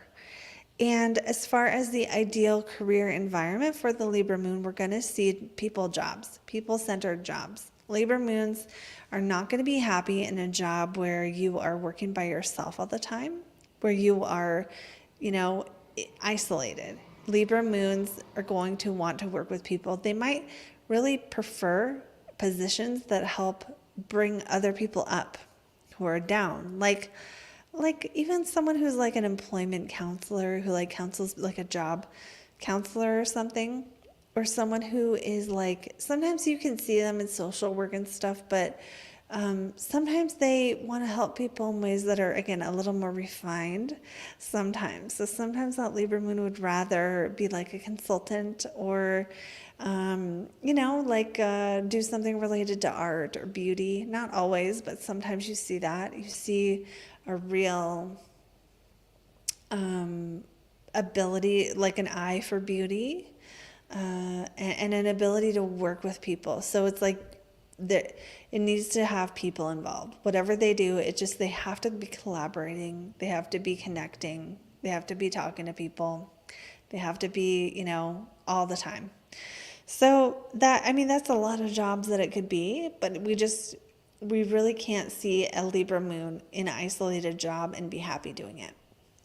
So I think that's what I have for Libra moons. Okay. All right. Okay, you guys are talking about your people's moons. Okay, let's do the next moon sign, which is going to be what comes after Libra, Scorpio. Scorpio, I love you guys. I love my Scorpio moons the most. I really do. So the first thing we need to just get out of the way here is that Scorpio moon, the moon is at fall in Scorpio because it is opposite Taurus, which is the sign of exaltation. Planets that are at fall, it's like the worst. It is like the worst, but we're gonna clear this up. Why are planets that fall the worst? Well, first of all, there's a difference between detriment and fall. The difference is detriment planets, they just don't have the energy to do the thing. At fall, planets have too much of the energy and it goes to the wrong place or it acts against the person. So what does it mean if you have too much lunar energy? Because in Scorpio, and Scorpio is just juicing it up, is you have really intense emotions and can't let go of stuff. And you feel very deeply, but not in a way that is always helping you, right? Keeping grudges when you're upset or having a harder time letting go of things. These are all some of the challenges that come along with having the moon in Scorpio. Now, there's also a possibility that people with Scorpio moons might do things when they're upset that are not productive, or because Scorpio rules like pain, you know? So I think of like Scorpio moons is like a little bit of masochism going on where what do you do when you're upset? I mean, I hope no one here is like cutting themselves or anything because that's like serious. But sometimes when planets are in Scorpio, they want to feel pain or they're used to feeling pain. And so what does it mean when your moon, your heart, is used to feeling pain? Well, it means you feel a lot of pain. I mean, it means you go through painful things. Sometimes you have been through painful things, which is what the moon in Scorpio can mean. Sometimes it means you've been through a lot.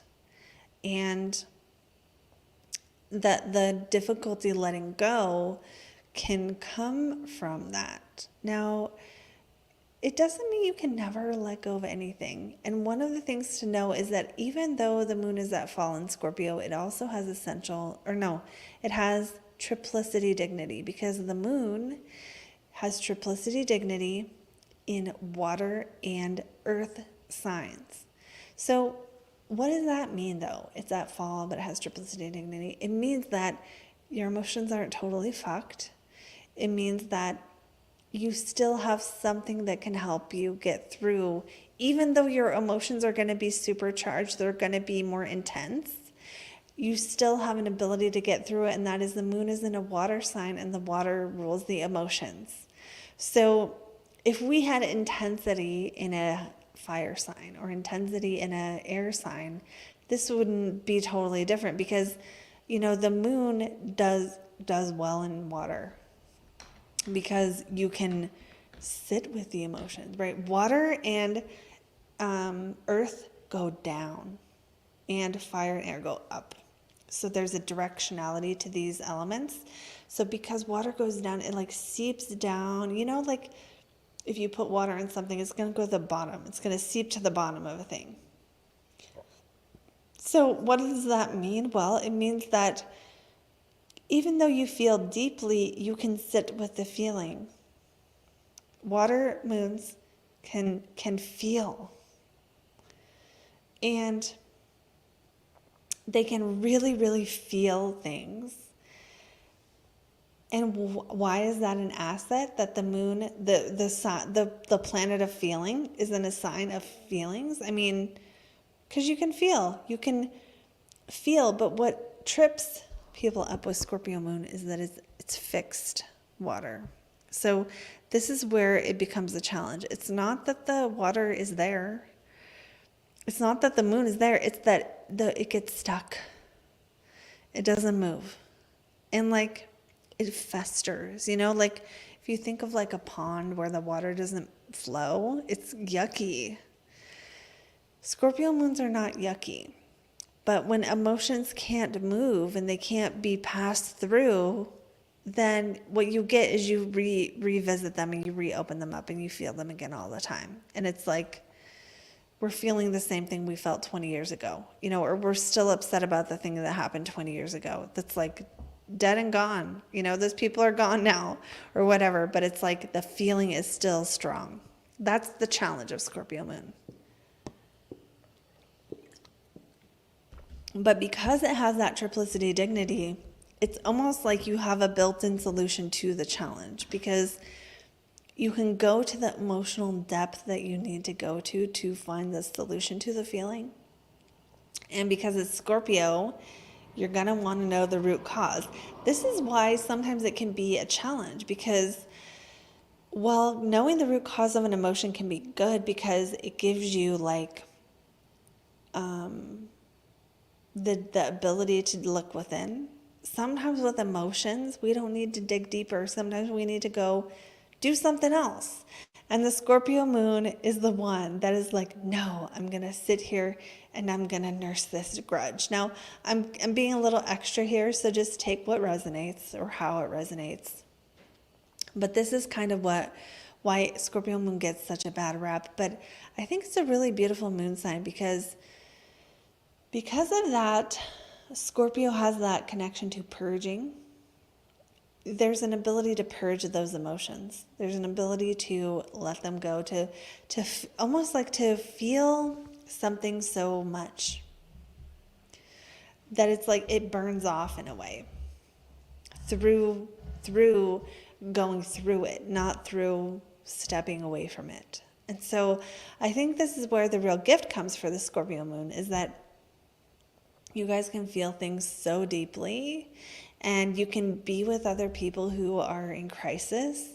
Sometimes you're more comfortable in that space anyway, but you can really be with people in their times of crisis. And sometimes you are like God's gift to that person when they're going through hell. And the thing is, not everyone can do it. There's an intensity to the Scorpio moon. You feel things deeply, but there's also like a loyalty. There is a protectiveness of the people you love. There is the ability to sit with your emotions and feel them all the way. Like Scorpio moon almost need to feel things. You know when you turn on a song and you like you have a breakup, and then you turn on the song about breaking up and it just breaks your heart again. And then you listen to it 27 times. That's what I think of when I think of like a Scorpio moon. Some of that energy is a little bit of Capricorn though, but of the just like wanting to feel the pain. But yeah, that's what I think of. So Scorpio moon, Scorpio is also feminine. So this is a moon sign that is receptive to the emotions of other people, which is great because you can kind of listen to people's problems and not get scared, not feel like, oh, I don't know what to do with this negativity, because there's part of you that has like had to suffer or see the darkness. And I do think of Scorpio as metaphorically going through hell. But again, you can go through hell with somebody. Sometimes when you love someone, you stalk them a little bit. You have a Scorpio moon. Sometimes when you love someone, you want them to go through hell with you a little. Like you just want them to kidnap you a little bit. Like the depends on your other placements, but someone wanting to sort of possess you in a slight way is going to be attractive. Someone like hating to love someone, all those songs about kind of toxic stuff. Not that you are toxic, but that sometimes you need to go to this like worst. You need to see the worst in people, or you need to go to the worst in yourself. Scorpio can be the worst in people, but with the moon here, you can also love the worst in people. So on one hand, maybe you have to be careful that you don't love the worst in really, really bad people, but also there's a need for this. So the emotional expression of the Scorpio moon is going to be secret and private and secretive because you don't want people knowing your business usually. It doesn't mean you won't talk about how you feel with someone you trust, but that might not be everyone. That might be very few people. If you have a Scorpio moon and You might not always express your emotions, but they're there under the surface, percolating and growing and building. And so this would be someone who's like, when they're pissed, it's like they're silent, but everyone is terrified of them because it's like, oh my God, they're mad, that kind of thing. But it's not like you're like that. It's not like you have to be like that all the time. But it can also be just that the Scorpio moon is not going to be like telling everyone how they feel all the time, usually. Usually they're going to keep certain things to themselves, and they're going to not reveal things about themselves unless they know that it's smart and it's safe, and there's no way that can come back to them. Because Scorpio can be strategic and likes to win, and the moon is the emotions. So when the emotions are in a sign where they're strategic and they like to win, it's like maybe this is someone who will help you come up with a strategy for something. Maybe this is someone who will help you know they're just the right moment to strike. Now, this is one of the bad raps Scorpio gets, is that because they know the right moment to strike, sometimes they do strike, and sometimes it is rough. Like, they know exactly what to say to hurt you the most. Doesn't mean they're going to, but if they wanted to, they could, kind of a thing. There's a very animalistic and instinctual and receptive energy about Scorpio, which makes you very, very intuitive as well. I didn't mention this before. Scorpio moon are going to know when people are lying to them. So it's like, you probably shouldn't try. They're usually annoyed by this because it's like, oh, really? Okay. But you just have this sense, this instinctual, physical sense when things aren't quite right, or when the energy of someone doesn't match what they're saying. You can pick up on that very, very quickly and very easily. So this can also be another gift of this moon sign. So things you hate are things like a lot of small talk, or like people who lie all the time, people who are fickle, people who can't stick with things, people who are just like all over the place, because that moon is very fixed. So usually it's going to prefer people who are more trustworthy, not people who are like shallow. Scorpio moon does not want to have nothing to do with shallow people. It's just, they have no place for that, for trivial things, trivial people, for people who are pretentious or want to keep up a certain appearance. Then it's very fake, and it's very like, let's just look a certain way. It's not like Scorpio moon doesn't care about how they look. They're going to be more raw, like the Aries moon, and they're going to want to be more, deal with people that are real or authentic, because they're going to smell the fakeness. So like people who are very pretentious, Scorpio moons might not like that. Or very like fickle, or very like, I don't know, unable to commit to something, or unable to stick with something, or unpredictable, or just flighty. Sometimes, it depends on the Scorpio. I was going to say emotional people, but sometimes they like emotional people. They'll like you more almost if you have kind of gone through something with them, or they've gone through something with you. Okay. What does a Scorpio moon do when they're upset? I don't know the answer to this, but one option is feel the pain worse. One option is do some kind of psychoanalysis on themselves, or some kind of therapy, or go to counseling, or get a reading, or like try to find the root cause. That's probably what a Scorpio moon is going to do when they're upset. And again, this is where the challenge lies, because there's some things you can't always find the root cause of. There's some things that you don't just get that information whenever you want. There's some things that you have to grow and learn and struggle and go through a bit of life to understand why they were the way they were. And so this is where, again, it can be a bit of a challenging placement, because you can't always get to the emotional root cause of everything. Sometimes what they'll do when they're upset is psychoanalyze the other person. That is actually, Scorpio ones, tell me if that's true. And then the ideal career environment for the Scorpio moon, sometimes they do well with things like counseling or therapy or psychic work or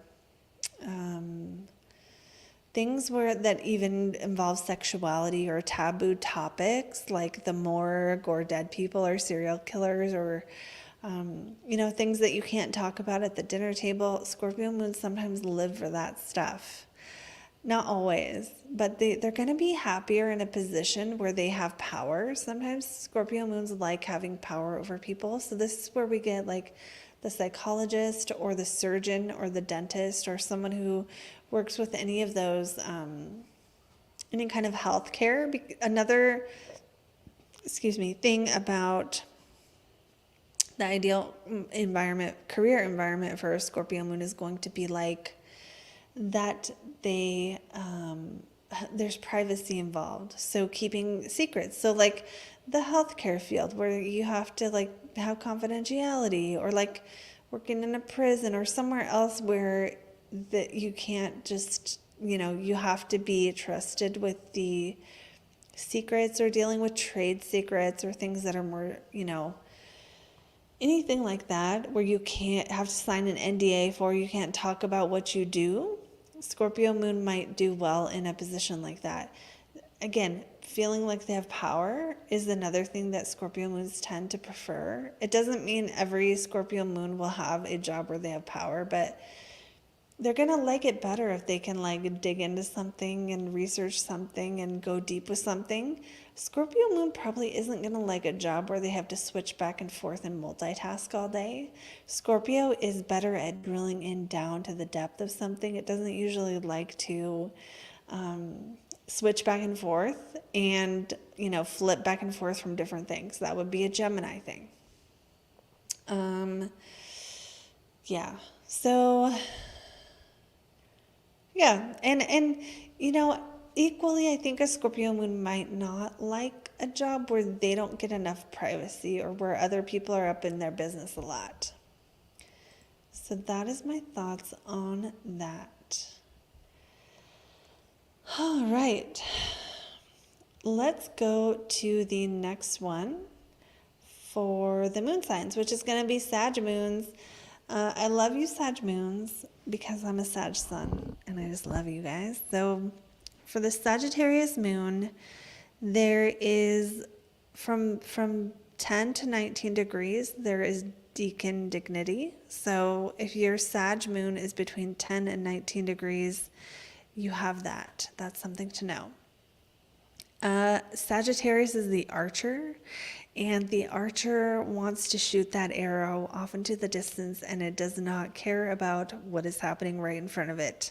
Sag moon, if you've ever met a Sag moon, they will explore ideas with you. They will be adventurers. They might travel. Life is an adventure for a Sag moon.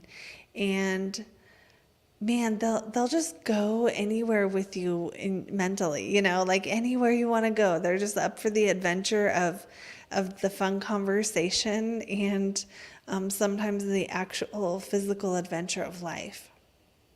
Because the moon is in Sagittarius, and Sagittarius is a fire sign, Sag moons are also not going to be as restrained. They're not going to want to hold themselves back, just like the Aries moon and the Leo moon. But with Sagittarius, there's a bigness to it. There is a bigness to the not holding back on their emotions. So this means that, Sag moons are going to tell you when they're upset, but there's a wonder with the Sag moon that I just love so much. Sag moons are in love with the wonder of the universe and the wonder of knowing how things are. And so there's almost this like whimsical, like sort of wonderful, not adventurous, but almost like a Pisces moon, almost like a dreamy quality of like, because the moon is ruled by the sign of Jupiter of anything's possible and what are the possibilities, and and let's do everything bigger and better. And so there is a potential for people with their moon in Sagittarius to like have high hopes and get disappointed, kind of a thing. Same with Pisces, but we'll talk about that later. So it's like you can have these like big, huge ideas about what you want to do or where you want to go or how you want life to be.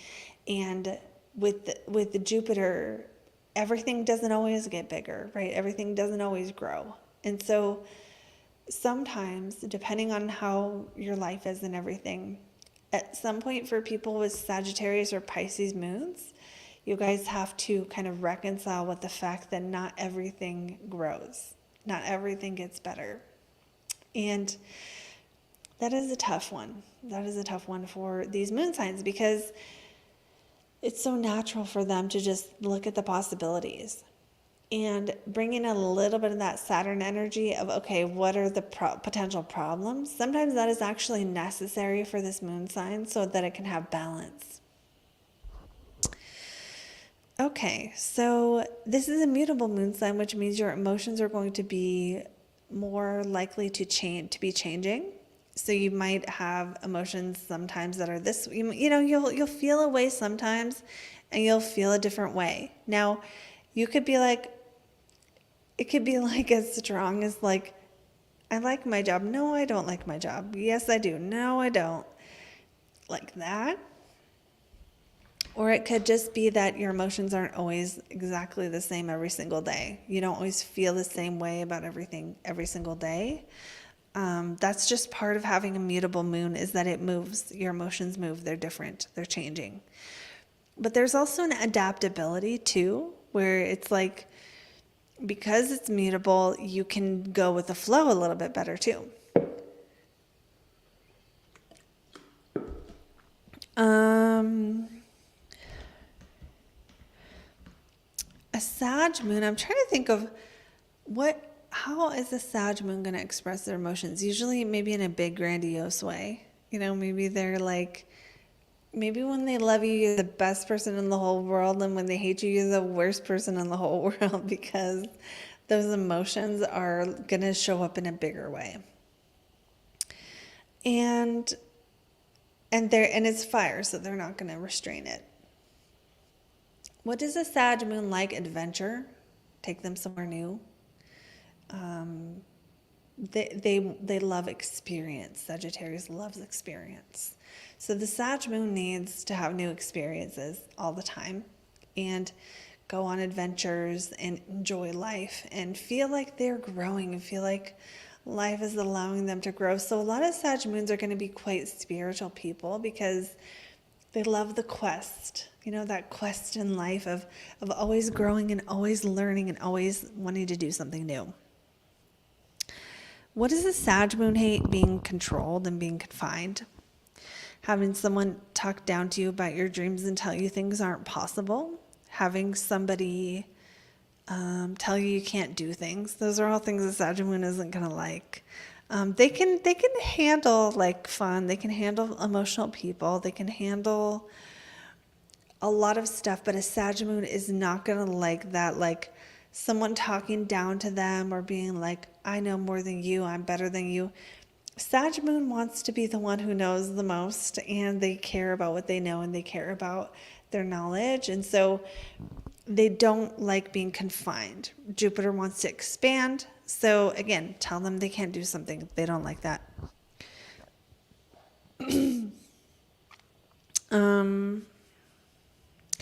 I think there could also be some issues with the Sag moon around truth and lies and feeling like someone's lying to them or switching on them. They probably won't like that either. Sometimes Sag moons are not going to like things that are too emotional. It doesn't mean they're not going to care or be good people, but they might not always want to be tied down. And unlike we talked earlier about the Cancer moon, how they need closeness. The Sagittarius moon doesn't need closeness in the same way. The Sagittarius moon needs freedom. So that is a need for the Sag moon.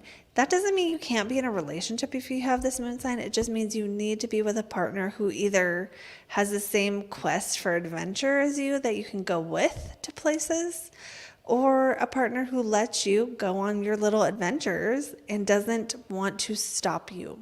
Okay? Sag Moon isn't going to want to have friends or partners who try to stop them from living their best life. They're just not going to do it. They're here to grow and explore and conquer and then learn the next thing.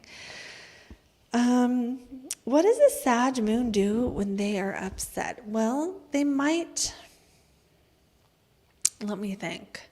Well, one thing they might do is take action. Fire signs, when they're upset, fire sign moons, when they're upset, they'll take action. They'll go do something. They'll do tapping to like get the feeling out. They'll journal about it or go, take action to try to get rid of the emotion. But they may also, a Sag Moon might also go have fun.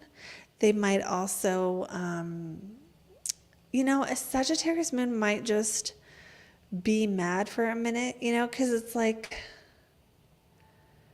I can see them just being mad and like not necessarily similar to Scorpio, where they're not going to try to find the root cause, but they want to know why. So they might actually be like, why am I mad? If they're more of an evolved Sagittarius Moon, or after they got done being pissed off or upset, they might want to know, why did this bother me? Or why did this person even act this way? Or why did this situation happen? They might want to know why. That's one thing. Another thing is they might just set a new goal. This is a fire sign thing, and it sometimes can be good, sometimes not. They might just set a new goal to I just think of the archer and the arrow, and they're pointing the arrow off far away. So when a Sagittarius Moon is upset, they might not actually always be right here, right now, trying to feel that emotion. They might be like, well, let me find a new plan. Let me find a new goal, find that new target I can reach. And if I just set that new target, I can get out of this shit. They might sort of have that kind of attitude towards things when they're upset. Okay. And usually they're probably going to be the ones who, when they're mad, they want to be more alone, or they want to go just take a little break for a minute from closeness. So the ideal career environment for a Sagittarius Moon is something where you can physically move, or you have freedom, working online, working remotely, working on an airline, working in jobs where they get to move their body all day, or go to different parts of an area, or where they're out in the field. Whatever the field is, doesn't even matter. Places where they actually get to physically travel, or drive a van, or go places, or they could do an office job. They could do it, but they'd probably be happiest when they have freedom in that office, where they don't have to be sitting at the desk all freaking day long, because Sagittarius Moons probably don't like that much. Now, also, Sagittarius Moon might also like a nice view, a big office, a big, expansive view, or an expansive desk, or an expansive room to work in. They might like that as well. Okay. Next is Capricorn. So for Capricorn moons, we are going to look at all the things. So we're going to look at all the things we looked at for all the other moons. So for Capricorn Moon, the first thing we want to address here is that the moon is in detriment in Capricorn. That's because it's opposite of the sign of Cancer. When a planet is in detriment, it's kind of weaker. It doesn't do, and the thing about detriment and all that stuff is that it doesn't mean this planet can't do anything. It means it's not as good at doing moon stuff, but it's good at doing Capricorn stuff. So what is moon stuff? Feeling, taking care of yourself, taking care of your emotions. What does a Capricorn moon not want to do? Talk about their feelings. They do not want to tell you how they feel. Capricorn moons, let me know. I actually sometimes have clients who have Capricorn moon, like boyfriends or husbands, and it's like they just are not going to tell you how they feel. They want you to know without them having to say it and be vulnerable because it's uncomfortable. This is what happens when the moon is in detriment, is there's a desire to not talk about feelings, because the moon is the emotions and the nurturing. It doesn't mean the person doesn't want to be nurtured. It doesn't mean they don't want to take care of you. But they don't want to have to tell you how they feel about anything because it makes them feel vulnerable. And they don't want to do it. And now it doesn't mean, it doesn't mean Capricorn moons don't have feelings. It means they don't want to reveal them to other people because then they can get hurt by that, or then that person might think they're not as strong or something. Now, one of the good things that the moon in detriment can do is that you can forego your own emotional needs very well. So it's very good for Capricorn things like sacrifice. And so like it's going to get a bad rap for like Capricorn moons or workaholics. And it's like, okay, sometimes yes, because they can skip lunch and just work. They can get a little bit less sleep and just work. They can feel a certain way and then go back to work. So it can be really good. The moon sign in Capricorn can be good at making money because they just suck it up and make money. They just can set aside how they feel and do something they don't like. And that's sometimes what you have to do to make money, is be willing to do the things you don't like. So the moon also has triplicity dignity in Earth because of that stabilizing and grounded energy that Earth has. So these people are not like emotionally wrecked or anything. The moon there can be grounding and they can take care of you. They're just, Capricorn moons are not going to take care of you by acting like your therapist. They're going to take care of you by paying for something, or giving you a gift, or making you food, or buying you food, or taking you out to eat or something. They're not going to, they might not even make food actually sometimes. But the way they take care of you is going to be more practical. It might be telling you what to do. It might be giving you advice. They might be really, really good at helping people in their business, or helping people through giving them advice and things that are dry and don't involve the emotions. So there's that. So it's Earth. It's cardinal Earth. So good at starting things, good at being self-starters, and it's feminine Earth. So the moon in Capricorn is good about understanding how like a business works or how an organization works, and then kind of getting the feel for it, like internalizing it, taking it all in. When you start a job and you kind of you don't just go in there and be yourself. You go in there and you kind of see how everyone else is and you sort of blend in. Capricorn moon is very good at these types of things, of like understanding the structure of the thing and seeing where they fit in that structure. How a Capricorn moon expresses their emotions, they don't. What are they going to do when they have an emotion? Probably work, or do a project, or fast, or do something that's like sacrificing a good feeling instead of trying to get one. Capricorn also can sometimes party too, so they might party as well. Things Capricorn moon likes is people who are dependable and focused. Capricorn moon doesn't usually like people who are just psycho-emotional, people who are just emotionally all over the place and just overt displays of emotion. A Capricorn moon does not like it when people are too feely.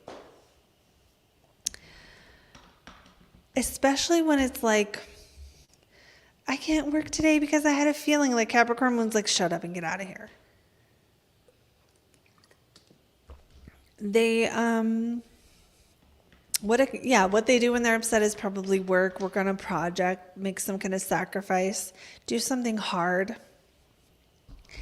And their ideal career environment for Capricorn moons is going to be something where they can work their way up to a position where they have control and power and authority. Capricorn moon usually want to get to the top of the mountain, and so their ideal career environment allows them to do that. A bad career environment for Capricorn moon would be like a family business where they're never going to go up, and everyone always needs to tell them about how they feel about their day and like what they're upset about. A Capricorn moon doesn't really, it's not like they can't have some kind of connection with people, but they're not going to want closeness with people at work. It doesn't mean they can't be friends with the people they work with, but they don't want you to turn them into their free therapist. They are not going to like people who put emotions over getting the job done. And Capricorn moons can work hard. So can Taurus moon. I didn't mention that earlier.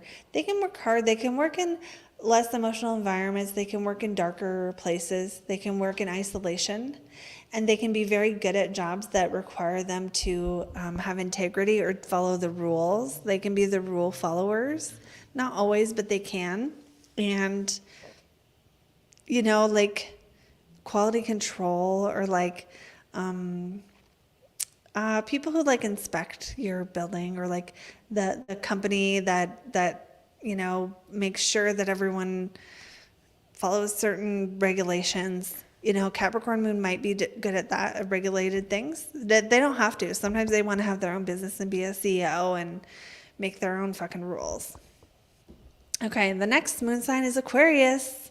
For Aquarius, that is going to be the moon in air. So Aquarius moons, they need connection, but it's in a very different way, because Aquarius are the least connectedy people. And what I mean by that is like air is dry. Okay, it's dry, it's not emotional. So the moon in an air sign, especially Aquarius collective air, it's like they want to tell you their opinion. They want to tell you what they think. And they have feelings, but they're not speaking from them usually. Aquarius moons don't usually speak from their feelings all that much. They can, but they're going to want to, like when they talk to you, they're going to want to give you solutions. They're going to want to help you understand things. They want to tell you what they know. And they know best.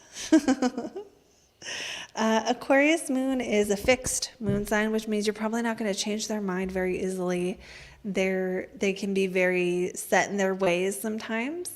They have their own way of being, their own way of doing things is going to be totally different and sometimes wild and crazy. They are probably not going to fit into a box. They're going to probably have a certain amount of freedom in their life. Aquarius is masculine, so they're also going to be the ones who might start the conversation, for example. The ruling planet in traditional astrology is Saturn. So this moon sign is ruled by Saturn as well as Capricorn, just like Capricorn. But it's different because it's more, Aquarius moon people usually, if they love you, they're going to tell you stuff. They're going to tell you what they know. They're going to try to help you solve your problems. They're going to want to, in some way, make the world a better place or feel like they're making things better and improving them for people and solving things. They like, what is Aquarius moon like? They like talking, usually. What do they like? I should know this. They do really like, talking is the only thing I can come up with. They sometimes do also like researching things, being well researched in their field. They like learning things. They tend to know a lot about a subject, or I think they do. I'm sorry. I like you guys. It's just, there is sort of this, with Aquarius moon, sometimes there is this like, I know better kind of attitude. What does Aquarius moon hate? Maybe people who are too attention, like too full of themselves. if you tell them their ideas are stupid or you don't want to hear what they have to say, they're probably not going to like that. What else does Aquarius Moon not like? Being put into a box, trying to be treated like they have to fit in. They don't want to fit in. They want to be their own weird ass selves. And sometimes that's like super weird. Sometimes it's not that weird. It's just like they work remotely and no one else does, or there's something about their life that isn't 100% mainstream. And what do Aquarius Moon do when they're upset? I don't know. I feel like they're gonna like maybe argue with you a little bit if they're upset. They're gonna want to be by themselves. Because the Aquarius nature of like being outside the castle, the outcast nature. Aquarius needs freedom, just like Sagittarius, Aquarius Moon. So when they're upset, they're going to want to be by themselves. They're going to want to isolate or think about things or be able to have time away to see the thing from another perspective. Aquarius Moon, when they're upset, they're not going to want to talk to you about it. They don't want closeness usually. They want to separate and detach for a bit. Aquarius Moon needs to detach from things. So if you love an Aquarius Moon, you got to let them go do their thing every once in a while or get away from you sometimes.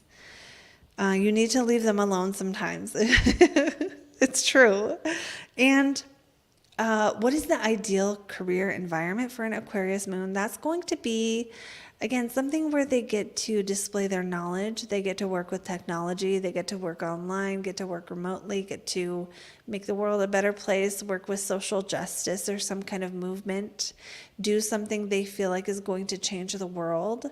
Work for a company that has values that they believe in. Possibly work in isolation. Aquarius Moon can work away from people. They don't have to have closeness and connection. They need to be able to connection, yes, on a mental and intellectual level, but not on like an emotional level as much. So they don't have to be working with people all the time. They can. Sometimes you're going to see Aquarius Moons running groups or teaching things or coaching or something like that. But they can do all kinds of stuff. So now we're going to go on to our last but definitely not least sign, which is the Pisces Moon. Okay, so this is my moon sign. So if you have this moon sign, then you are just like me. And okay, so Pisces moons are going to be... Well, first of all, they have triplicity of dignity because Pisces is a water sign, so the moon does have that in Pisces. They are from 10 to 19 degrees. If your Pisces moon is between 10 or 19 degrees, it has decan triplicity, so that means that it just gets a little, like one more point of being able to do things the moon needs to do, which is feel, take care of yourself, and those are the main ones, is feel your feelings and take care of yourself. And that can even be like taking care of yourself from a standpoint of like, are you feeding yourself? Are you eating? Are you eating food that's good for you? The moon is our ability to actually nurture ourselves and nurture other people. Okay, so Pisces is mutable water, which means of all the signs, the Pisces moon can have the most varied emotions. Or you can also have big emotions because it's Jupiter. So this might look like 1 minute being fine and the next minute you're upset about something. And it might be something kind of little. I'm just going to roast myself on this one, okay? No, I'm not gonna do it too much because then you guys will be upset. But we are sensitive. Pisces moon are sensitive, and we'll sometimes have to learn at some point that just because you feel a certain way, like, it doesn't have to be the end of the world. Like, there's a tendency to think your little teeny emotion is this huge thing. But then it'll die back down, right? So the challenge is, I know a lot of Pisces moon people who really struggle with this placement because You feel your feelings on such a big level that the smallest thing is like, ah. And it's really hard for Pisces Moon to deal with mean assholes, to deal with people who are just jerks. And you really, really don't like mean people. Pisces Moon will just, like the fish, swim away from those people and go somewhere else because it's just not necessary. Pisces Moon really does want there to be all the good in the world. And same with Sag Moon, I think, in a way where we really believe that things are supposed to be good. The world is supposed to be a kind place. And unfortunately, it isn't always. And for some Pisces Moons, this can be a lesson they have to learn, that like people aren't always good. And because you want to see the best in people when you have a Pisces Moon. You want to love them. You want to help them. You want to help the suffering people. And sometimes some Pisces Moon people will help enough suffering people where they get stabbed in the back enough that it's like, okay, we're not going to do that anymore. Or, finding balance between wanting to be connected and help the world versus letting people fight their own battles and solve their own problems sometimes. Not taking on all the emotions of other people. Pisces is a feminine sign, so we are receptive. The emotions are receptive.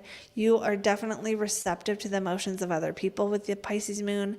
The only thing I've heard so far to overcome this, if you're the kind of person with the Pisces Moon who goes into a grocery store and you feel all the feelings and like you're leaving and it doesn't get off of you, it sticks to you. The only thing I've heard that helps us is taking an actual shower, like a real one, in the water and like letting it wash over you. Also doing things like, doing Reiki or some kind of energy work or some kind of form of meditation sometimes can be helpful for this moon sign so that you guys can kind of move those emotions out when you have them. Pisces is ruled by Jupiter. So again, we have the big emotions and the philosophy and the love of spirituality and the love of, kind of connecting to all beings. And a lot of Pisces Moon people are like the kind of people who will love puppies and babies and like, I don't know, I like watching cartoons sometimes. There's like this sort of childlike innocence that stays with you with the Pisces Moon. And this is one of the things that is so kind of like special and precious about this moon is there's this little part of you that like stays like forever, like your inner child that's like there. And it's like this sensitive piece of you. And it's just so wonderful to be around. Pisces Moon is a breath of fresh air to be around to other people because it's like, there's something about it that when you're around someone with the Pisces Moon, sometimes you feel this sort of like clear water, like clear, just from being around them. And they're not even doing anything. They're just being themselves.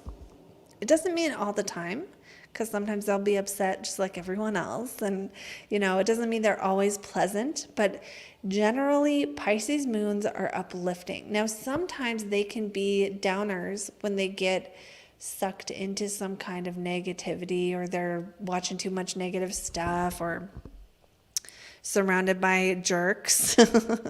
They can become like whiny and like complainy. And so if you're a Pisces Moon or you're getting whiny or you're getting complainy, are you surrounded by jerks? And are you just watching negative stuff all the time? You need a little bit of magic in your life if you have a Pisces Moon or a Sagittarius Moon as well. You need to be inspired. You need to remember that life is good sometimes. And it makes me sad because I know how much this moon sign can get down and can feel, the suffering of the world can really weigh on you when you have this moon sign. And you really don't want to hurt people. And if you feel like you've done something that's hurt someone, that actually weighs on you too. Now, how does the Pisces Moon express their emotions? Sometimes in a big way. Sometimes it's like almost like in a childlike way of like this sort of innocent childlike sort of like, oh, I love this, or and it's not always like cheesy like that, but there is this sort of, that Jupiter getting infused in the emotions of it being like you're just probably going to naturally express your emotions, and maybe you'll get in trouble for that, or maybe you'll get told not to, and then maybe you'll have to work through some of that because, you know, you might be more open emotionally with a Sag or a Pisces moon, and sometimes regular people hate that shit because they're like, why, what are you doing? We don't do this when we're adults. We act like everything's fucking serious, you know? And so sometimes the Pisces moon will be sort of like innocent and sort of like, I'm just happy about something, and then someone else won't like it because they're not as comfortable with being emotional or with being vulnerable or being transparent. I need to look something up because I'm feeling like using an example, but I don't know if it is right, so I'm just going to see really quick. Because I want to. Yes. Okay, yeah. Michael Jackson had a Pisces moon. Now I know people have different mixed feelings about him, so I'm not like using him as an example of like anything else other than his moon sign. And you could tell, like if you ever watch an interview with him, there is a softness of him. Like the way that he is like, there's a softness to him. There's a peacefulness, and there's a childlikeness, which we could get into things that are debatable. I don't really want to get canceled. And I don't even want to do that here. But there's this like feeling when you're around them that they're just like so innocent or so kind. And they're not always kind. They're not always kind. Sometimes they're assholes. It's true, because if you hurt a Pisces moon, they're going to be a little bitch about it. They're going to be butthurt. Sorry, Pisces moons, it's true. You know, like you can be really mean to people over something that is kind of small because to you it felt like something that was a bigger deal, if that makes sense. It doesn't mean every Pisces moon is going to be mean. Sometimes you're going to be really nice and really kind to everyone you meet. But there's sort of like this gentleness of being that is, as much as it is lovely to be around if you have a friend like this, the world wants to squash that out of people. And so this is one of the things that Pisces moon really suffer from, is like the kinder you are, the more the world wants to tell you to stop or try to make you be more harsh. And Pisces moon isn't here to do that. We're here to feel all the feelings and be inspired and learn about spirituality and get lost in something. Okay, what does the Pisces moon hate? Maybe when someone's trying to nitpick and control them, that Virgo energy of like, Pisces moon kind of wants to be free to exist and like be in the flow of whatever. And so you don't really want people who are going to mess up your flow, who are going to be like, this is what you're doing wrong, you know, that kind of thing. No.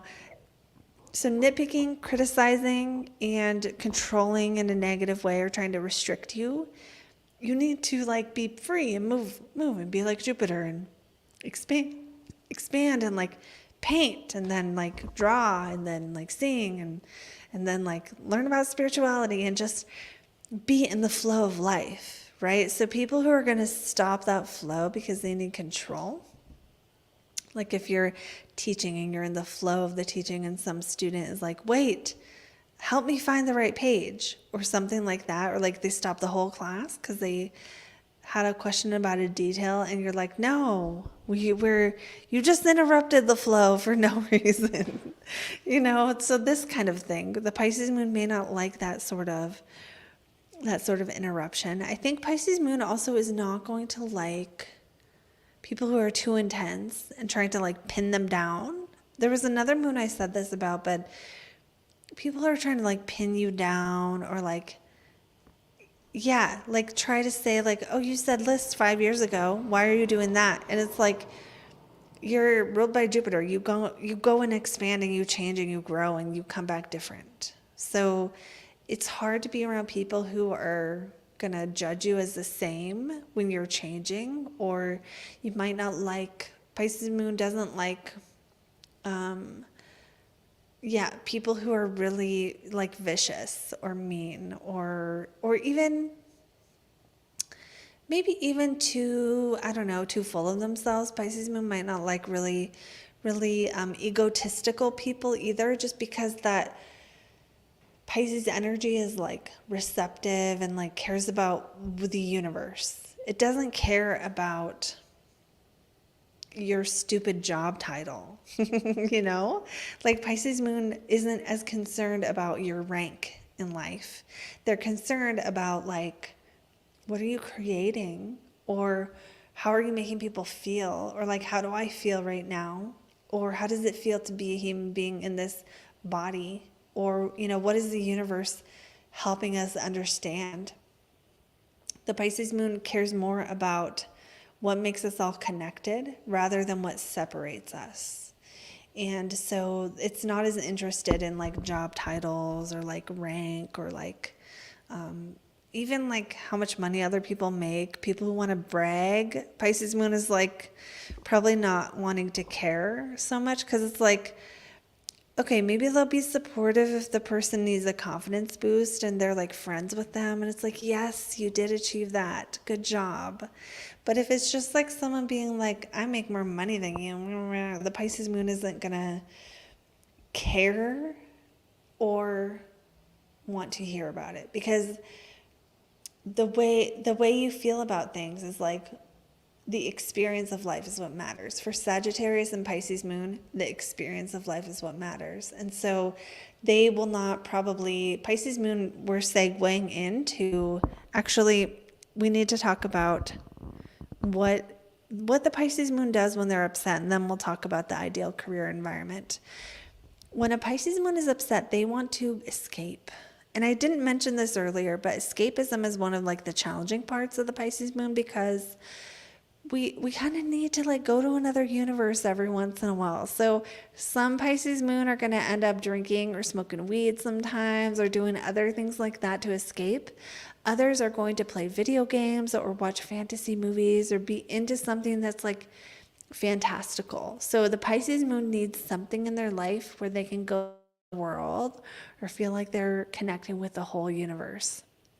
Of course, it's great if we can channel these escapes into healthy activities like meditating or Reiki or other things like that, or painting, or getting lost in, sometimes the Pisces Moon will get lost in like a creation. This is a very positive use of Pisces energy, is like creativity, and like writing or painting or singing or any other kind of creative outlet is really helpful, because it's like you need to go somewhere else sometimes, and you want to do that in a way that is like gonna be productive in your life, not destructive.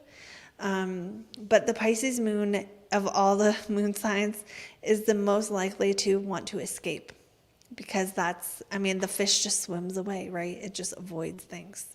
So I would say avoidance would be a challenge. But what does the Pisces Moon do when they're upset? They go into another world. They check out for a little bit, and they'll come back and they'll deal with whatever, but they need to kind of be allowed to go somewhere for a little bit else that isn't reality. And so then the ideal career environment for a Pisces Moon is not going to be a bunch of loud noises and stuff. It needs to be like a spa, or it needs to be like soothing and peaceful. The Pisces Moon wants a peaceful work environment. They would prefer to not be rushed. They would prefer to have work where they can do it at their own leisurely pace, their mermaid pace. And they might do well in positions where they get to be creative, or they get to go with the flow in some way, but not necessarily. Sometimes you'll find Pisces people working with details. Sometimes you'll find them doing more scholarly work. It doesn't have to just be Pisces type stuff, but the environment can't be too harsh or mean or devoid of life, you know? I have a Pisces Moon. One of the temp jobs I've done was working at a corporate office of a medical coding place, and I was at this cubicle clicking the mouse all day. And I'm talking about the computer, like I was just clicking, yes or no on paperwork, putting codes on paperwork, and I had a quota and I just get through them. Not a good job for me. Not a good job for a Pisces moon, because if you have to focus intently all day, Pisces moon probably isn't going to like that. And sometimes they do really well where they get to do a little bit of everything, because it's just the way Pisces moves is in sort of this like roundabout, meandering fashion. That's like the pace of the sign. And so just getting to like meander about and like go help this person and go help that person or go do this over here, that's a real, like, probably a preferred thing, as opposed to some repetitive same thing over and over and over. That would probably not be ideal. And the coldness of a corporate environment is also probably not ideal. But the closeness of a family business may be a little too much, even though you would think with the moon in Pisces, like they want to be around people who care. And it really does matter for a Pisces moon. It's helpful if they have a work environment where the other people care, or caring people. But you don't always get that. So, just because they want people who care doesn't mean they want people all up in their business. That's going to depend on other things. But a Pisces moon is going to thrive in an environment where they kind of have the freedom to do their job. They're not sort of micromanaged all the time. And they have a little bit of leeway, where it's not so straight and narrow and like controlled, because usually that moon sign doesn't want to be controlled. So I think that's what I have. Let me think if there's anything else about Pisces moon. I talked about the escaping. I talked about the going with the flow, the imagination, not liking mean people. I think I covered it all. Okay, so I'm going to now go read the comments just for fun. So we're going to see what the comments say. I'm going to start at the ones now. So similar frequencies is saying just got in. Yes, there will be, after I'm done being live, there's going to be timestamps, but that won't be until later, maybe tomorrow. Oh, yes. Chrissy resonates as a Pisces sun. Cupid's weapon says Pisces moon isn't cheap when it comes to experiences and having fun. I could see that. I could see that sort of Jupiterian influence of wanting to enjoy life. Struggling with boundaries, yeah, that's another good point. That can be an issue for a lot of Pisces or Cancer, is like, especially because you feel a certain way, like not all the other signs are going to want to be nurtured the same way you would want to be, especially. But boundaries probably with everything with Pisces energy. Yeah, and Chrissy's saying that too. They struggle with boundaries. Yeah, because like that makes a lot of sense, guys, because that Jupiter is the ruler, always wants to go more and bigger, want to help more. Pisces just want to help more. And then I could see that. Oh, she says, my mom is a Pisces moon, very giving, caring, and selfless, intuitive, and so loving, plus super sweet. Yes, and then you say later, she always helps the underdog. Yes, Pisces moon wants to help the underdog. That is so true. Okay, Cupid's weapon thinks we're all crazy. Yeah, okay, thanks for sharing. We've got an Aquarius moon perspective here. Cupid's weapon says, I'm an aqua moon and I want to hurry up and get over it. I also am able to see emotions from others' perspective. Yeah, that makes sense. And then Moon Vera Cruz says, I LOL'd when you said Cat Moon will fast when they have a bad feeling. Big facts. Okay. Oh, okay. So Lulu is saying, I love Cat Moons as a Leo moon. Yeah, it's interesting to notice your moon sign who you love and hate. Sometimes the ones you hate are going to be the sign that squares your moon. And maybe you don't hate them, but sometimes you have to, like in synastry, for example, if you're looking at the moon signs for relationship synastry, you may find that If a person's moon is square your moon, that takes the most work to adjust to what their emotional needs are, because they're completely different than what yours are. Ooh, okay, here's one. Flower Remedy says, yes, I love working remotely as a Sag Moon rising. I cannot go back to the confinement of an office. See, yeah, you can't feel confined. You need like spaciousness. Ooh, okay, thanks Marie for sharing this. I'm a Cat Moon, but I also have Mercury in Gemini, so I will tell you what I'm feeling. I love it. But I bet there's probably a limit to how vulnerable you want to be with certain people or certain situations. And to Lulu, who you get along with is going to depend on other stuff. And you can pay attention to that, whatever your moon is or whatever your sun is, like who you get along with or whose energy you like the best. Yeah, okay. Chrissy says, my Sag Moon friend is my travel and concert friend. And then you say optimistic. Exactly. Ooh, and Chrissy says, the Scorpio moons I know are doctors. Exactly. Create Your Lighthouse says, my dad was a Scorpio moon, bless his heart. He died last year. Oh, I'm sorry. Had a very intense early life, and his mother was nasty. Yeah. Not uncommon for Scorpio moons to have mommy issues.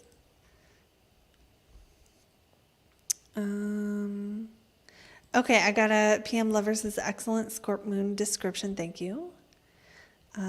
Create Your Lighthouse, Taurus Moon, 4th house here. Yeah, I forgot to say Taurus Moon also, I think, for the work environment is also not going to want to be rushed. They're going to want to go at their own pace, which is not going to be very fast. Although it could be depending on other stuff, but Taurus by itself is not very fast. Ooh, okay, so Chris says, spot on about Gemini Moon. Have to learn one thing after another. Never stop learning. I love to meditate. True about what I don't like, even though I've got Cap Sun, I put music in whenever I study. Yes, that sort of multitasking. And then when upset, she says, I go to my back garden and start to clean up and weed. That makes so much sense. Yeah, Chrissy says, yeah, Scorpio moons are highly intuitive and their emotions run very deep. Great poets in my experience. Yeah, Scorpio moons are very emotional, yes. PM Lover, definitely a curse as a Scorpio moon. PM Lover also says Libra energy is transactional. All right, well, let's not be too hard on Libras. I already tend to be kind of hard on them. RR says Sag Moon is the best.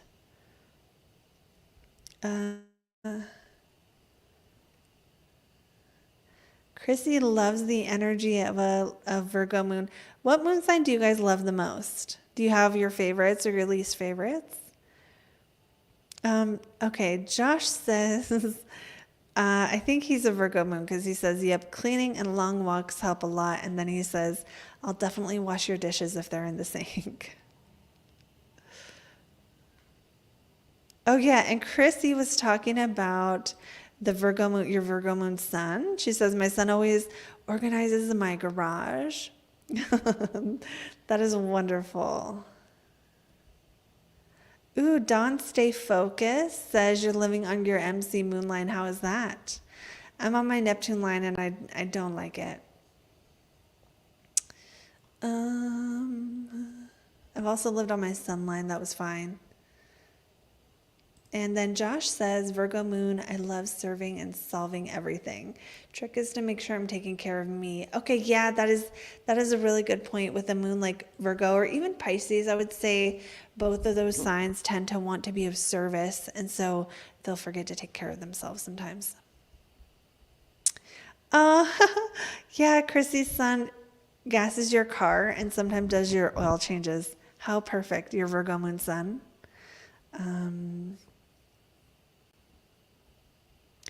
Oh, how interesting. Sal says, Scorpio moon, when I was a kid, some girl into astrology said I could end up in prison. I did work there. Probably not what she thought, but yeah.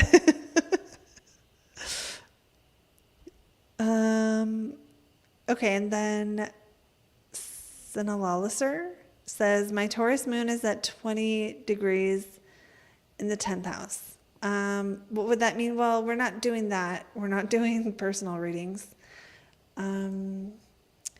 Applausify. I'm Cancer Sun, Taurus Moon with ascending Aries, but I'm super impulsive and even emotional decisions, then overthink after taking decisions. Okay, so that Taurus Moon, that Aries ascendant goes first and just does it, and then you think about it. That makes sense. Oh, I love this, Chrissy. My Taurus Moon friends love their fridge stocked with beautiful food. Okay, a lot of you have shouted out your moon signs. I'm not going to show all those, but hello to everyone who jumped on 2 hours ago if you're still here. Let's see. I want to see some of the more current comments now. Okay. Ooh, Christina's here. Knew you'd rep Pisces Moon well. Hell yeah. Yes, I do. I feel bad sometimes because I always know my own a lot better on these. Because I don't just know it, I feel it, I live it, I feel it, but it's okay. Sometimes they say also that Pisces will relate to everything, like, because something about how like they're the last sign of the zodiac, and kind of like almost as if you've lived all the lifetimes or something, so that like even if you have no Aries in your chart, if you read about Aries as a Pisces moon, sun, or anything, you're going to like feel like it's you. So one of the things is you have to be careful that you're not like, because we you know, Pisces and Sag, we love meaning, we're on the quest for meaning, so then that you're not giving too much meaning to something that is, you know, not as meaningful. Okay, then Cindy says Scorpio with a Gemini moon. And Cupid's weapon says men with Cancer moons. I don't know what that means, like good or bad or horrible. I don't know. Okay, Jacob is asking a question. Just got here. Do you study Vedic at all? My moon's in Scorpio and tropical and Libra in Vedic. Definitely mommy issues. I don't know the meaning of like what I do. There's nakshatras in Vedic. I don't really know all of those, but you can Google yours and look it up and figure out what your nakshatra is if you know the degree of your moon sign, because the nakshatras are like smaller sections of the zodiac. Like the signs are like 12 pieces of pizza. I think the nakshatras are 24. But there's also mansions of the moon. So that's the Western astrology kind of equivalent. You can also look up what mansion your moon is in, and it has its own meaning that's different from the sign. So that's another interesting thing. I asked you who you like. Cupid's weapon. This is an example of me accidentally gaslighting you. I'm sorry. Because I just told you something and forgot that I said it. I can't tell you guys how many times I do this on lives because I'm just in the flow and I forgot what I just said.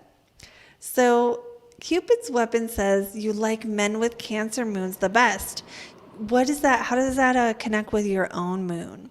And I'll tell you guys, so far, I don't know what moon sign is my favorite, but I know that I know some of my least favorites. And the thing is, I found that there are some people with those, I'm not going to say what they are, because I don't want people thinking I don't like them. And I've actually done it where I'm watching another astrologer and they're like, they hate Pisces moons. And I'm like, that makes me not want to follow you. Because why would you hate my moon sign? It's so good. Anyway, I've noticed there are some people with the moon signs that I hate, and some of them are fine. So I haven't figured out what it is, but if you have a certain moon sign that you hate, what you should do is look at what the aspect is to your moon. And I found that there's a certain aspect to my moon, and there's a certain sign that is that aspect. That's a challenging aspect, and I freaking can't stand some of those people. Some of those people are the bane of my existence. But again, some of the same people, or some people with the same moon sign, don't bother me. So I don't know why it is that with some of them it's like, and some of them it isn't. It's just that can express differently. But I think it's good if you guys want to take your moon a step further to consider what moon sign you like the best, but what aspect it makes to your moon. I love Scorpio moons. Scorpio is trine my moon.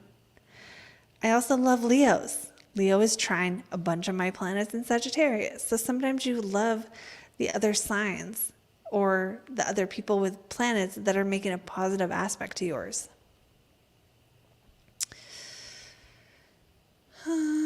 Okay. Cindy says, does Gemini moon make you not get along with many people? It depends, because, can you be kind of, like, it doesn't mean you don't like people or they don't like you. I'm not sure. I don't even want to answer that though, Cindy, because then it's like all the other Gemini moons are going to be like, I get along with people just fine.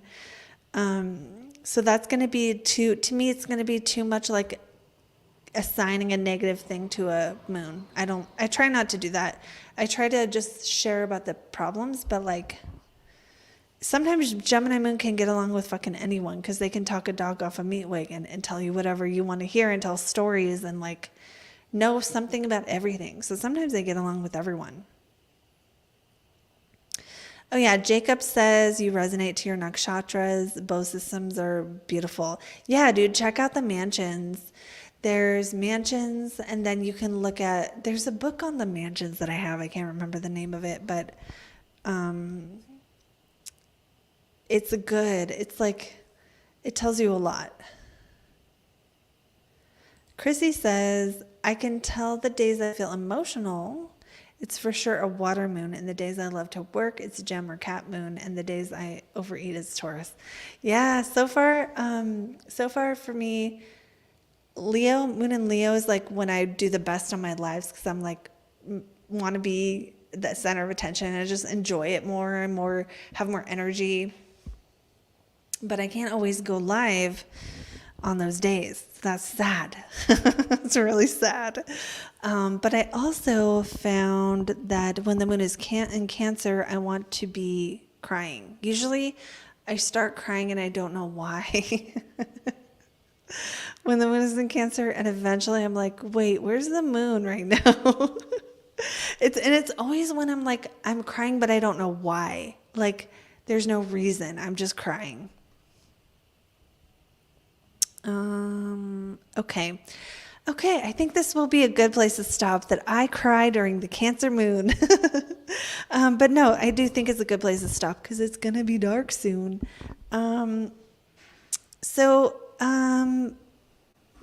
Yeah, there's a couple things you guys should know before we go. And one is that you can book a private reading with me using the link below if you want a personal reading. I am not normally this exciting on a personal reading. We're talking about you and your placements and stuff. But you can book a reading with me using the link in the description. I also have a course I'm going to launch sometime in the near future on the North and South Node. This will teach you real stuff about the North and South Node, like how to look back in your life and see what was happening during your nodal return, your nodal opposition, how to work with the planet that rules your North Node and South Node as a way to sort of, because the nodes can be elusive and confusing, and we're going to talk about why. I'm going to help you not overemphasize your North or South Node, and to understand how to work with it, like how to work with the North and South Node. So it's not going to be telling you a bunch of stories about what you were in a past life. Well, it will talk about past lives, but it's going to do so from the lens of how to use this stuff, how to use this information. So if you want to know more about that, you can just get on my email list now so that when I launch it, you will be the first to know and you can be the first to get in. I don't know yet when it's going to launch. I thought I was going to do it this week and I realized I'm not quite ready for that yet. So I'm thinking maybe toward the end of May might be when it opens up to enroll, and then possibly having a start date in June. It'll probably be 6 weeks. It'll probably have some live and some pre-recorded, but I haven't decided all that yet. I will keep you guys posted, and I'll announce it on the channel as well, but it's always good to have that. It's good to be on my email list anyway, just in case somebody cancels me and I lose my YouTube channel. You guys can easily find me again. But yes, I will leave you with that. The moon sign is the best.